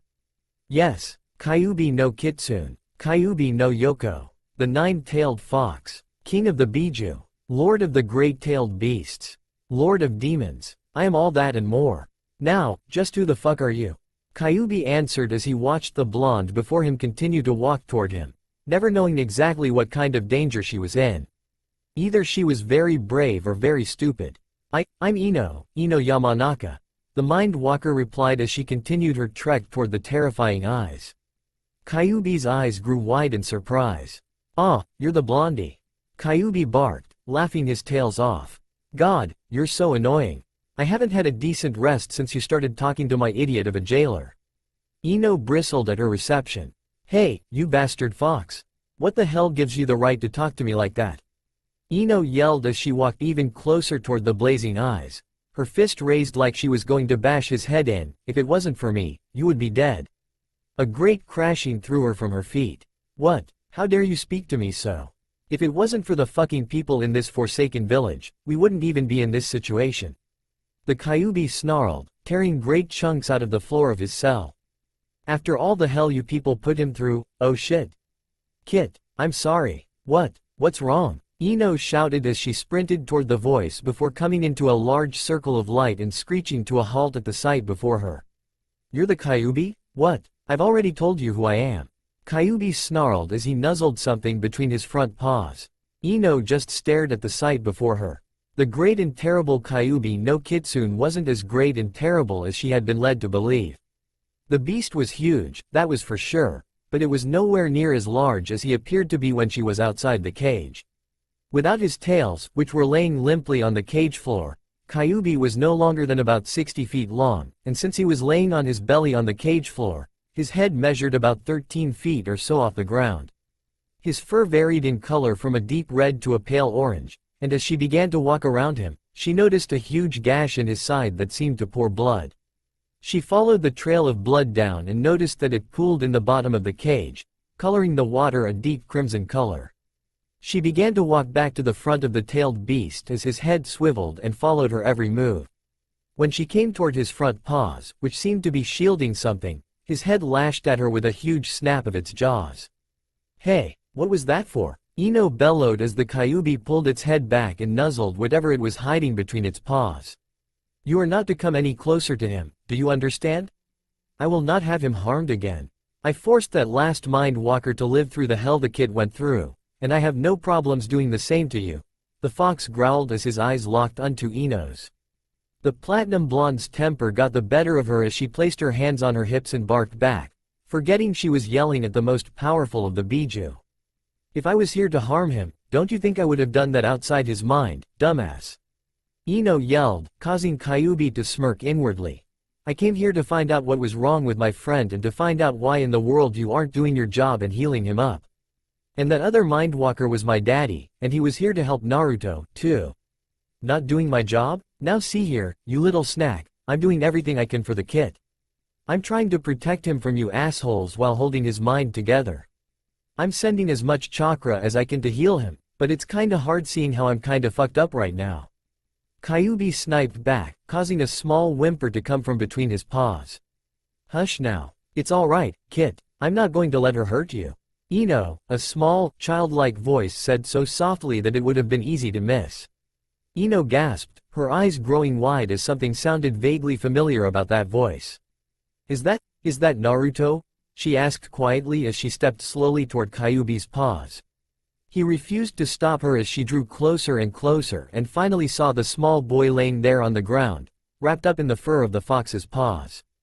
The little boy could have been no older than 2 or 3 years old, with spiky blonde hair and light whisker marks of his cheeks. "Naruto? Ino?" the little boy asked as he opened his eyes sleepily and looked at Ino with the cutest, bright blue eyes she had ever seen. He cocked his head slightly then burst into tears as he reached out for the platinum blonde. Ino's heart broke as she reached between the fox's paws and scooped him up in her arms and cradled him the best she could. "Shish, it's okay, little one, it's okay," Ino whispered as she held the toddler close and rocked him back and forth, doing everything she could to comfort the child. Looking over Naruto's head, she looked up at the Kyuubi and asked, "What happened?" "I'm not sure," Kyuubi muttered as he watched the young woman before him comfort the toddler, "but near as I can tell, his mind shattered. He reverted back to a younger age, before he could remember any of the bullshit they put him through." "Ino, I missed you. Baby Naruto sniffled as he buried his face in her long hair. You went away for a long time. Did I do something wrong? A tear slid down Ino's face when she heard the sadness in his voice. No, you didn't do anything wrong, baby. I wanted to be here for you. I was just worried about something silly. I'm so sorry. Can you forgive me? Baby Naruto nodded his head and continued to hold onto her for dear life. What can we do to get him back to normal? I really don't know, Kyuubi replied as he looked upon the two mortals before him. Normally, I would be able to heal his body, but this gash in my side is slowing me down seriously. As for his mind, I don't know. His was the strongest mind I had ever known, despite how idiotic he liked to act sometimes. Can you tell me who would be strong enough to deal with me inside them, and then survive all the insults, beatings and assassination attempts that this child has gone through? Then what can we do? Ino asked, still rocking the young boy in her arms. His sniffles had disappeared as he fell asleep on her shoulder. Wait, you said his mind shattered? Where are the pieces? I don't see them laying around here anywhere. Through that portal on my right, Kyuubi replied as he pointed a claw toward a dark passageway. Ino gulped silently as she stared into a void that was darker than any night she had ever known. That is where I sent the last Mind Walker, but I guess he just wasn't strong enough. The kid's memories overwhelmed him. Whoa, Ino mumbled. If her father wasn't strong enough to keep himself from being overwhelmed, then what chance did she have? Ino quickly shook her head and reminded herself that she was here for Naruto, and she was bound and determined to find a way to bring him back. Whoa, indeed, Kyuubi rumbled. Nodding her head, Ino walked back toward the huge fox and placed the small toddler back between the beast's huge paws. That action quickly woke Naruto up, and caused him to cry out in protest. No go, Ino. Baby Naruto wailed as he continued to reach out for her. The blonde kunoichi felt her heart trying to break at the sadness reflected in the little boy's eyes. Shush, it's okay. I won't be gone for long, I promise. Ino said soothingly as she stroked Naruto's hair, quickly quieting his protests. I'm just going to go over there for a few minutes and see if I can do anything to help you get better, okay? Naruto pouted as he quickly snuggled into the reddish fur that grew between the pads on Kyuubi's paws, falling into a peaceful sleep. Ino would have thought it was a cute scene if she didn't know for a fact that the Kyuubi was a huge demon known for its extreme destruction. She turned and began her trek toward the passageway when she stopped, spun on her heel, placed her hands on her hips, and proceeded to yell at the fox. Hey, wait just one damn minute here. If his mind is accessible to you in your cage, then just why in the hell haven't you gone in there and fixed him? The blonde barked, extremely angered. She quickly blanched when she felt an intense wave of killer intent heading in her direction. Do not raise your voice at me, mortal. Kyuubi snapped, his blazing eyes doing their best to incinerate Ino on the spot. If it was within my power to do so, I would have reconstructed the kid's mind to hate and destroy this village. Alas, that is not the case. As it is, due to my wound, I barely have enough energy to heal the kid and to protect him. Plus, it ain't easy trying to keep a 3-year-old from wandering off and getting lost within this accursed place.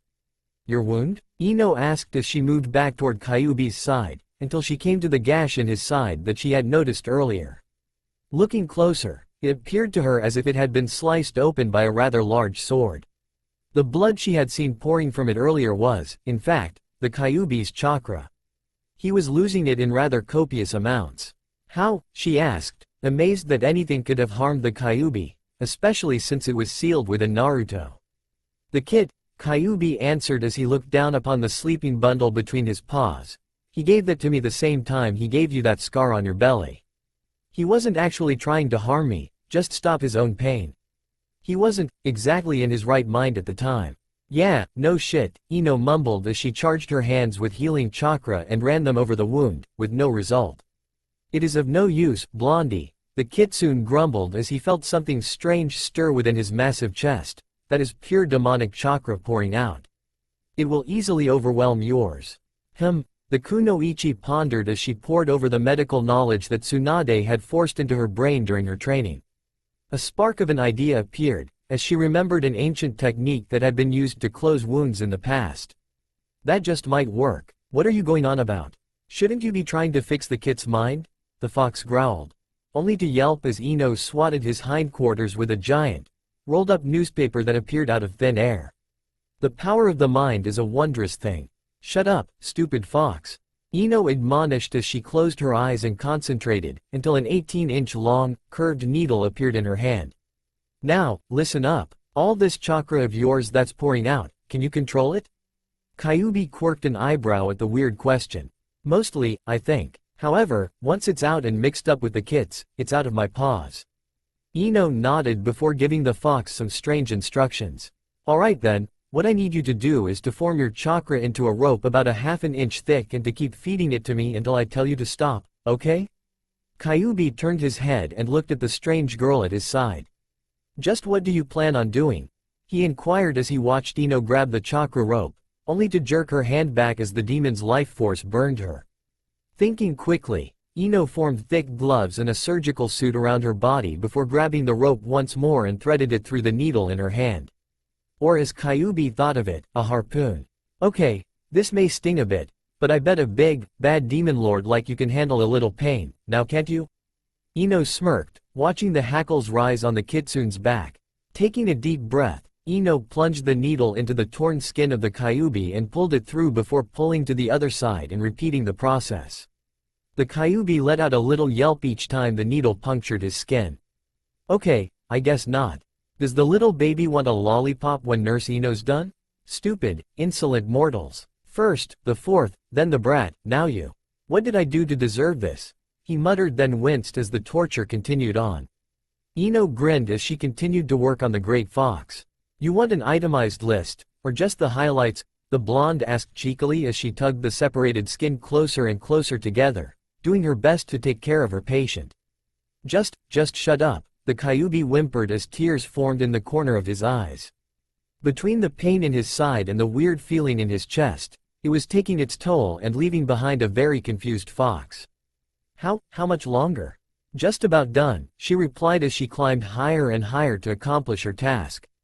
She felt the tremors going through her patient, which really threw her for a loop, thinking that the demon who had attacked her village so many years prior would be this shaken up by getting stitches. She had seen small children handle it better. There, done, feel better now? It's over? He asked as he watched her leap from his side, the surgical suit and gloves vanishing in puff of smoke. She patted his side and took notice that the flow of chakra had stopped, except the flow that kept sustaining the stitches. Ino nodded her head as she walked back to the front of the beast and placed her hands on her hips. He continued to gaze at her as the weird feeling in his chest continued to increase. What was this feeling? It seemed familiar, like it was something he had felt before, but not directly. Yes, it's over, you big baby. Are you feeling any better yet? Ino chided as she bent over Kyuubi's paws to check up on Naruto. He continued to look at her strangely as she stood back up and cocked an eyebrow, looking rather confused.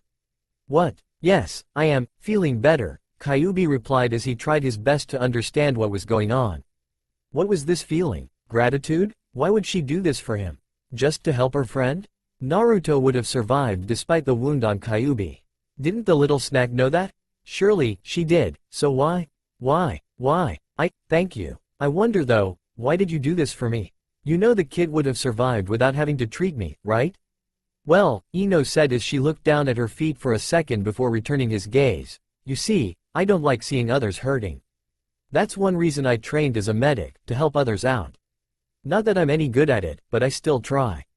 The fox looked at her quizzically.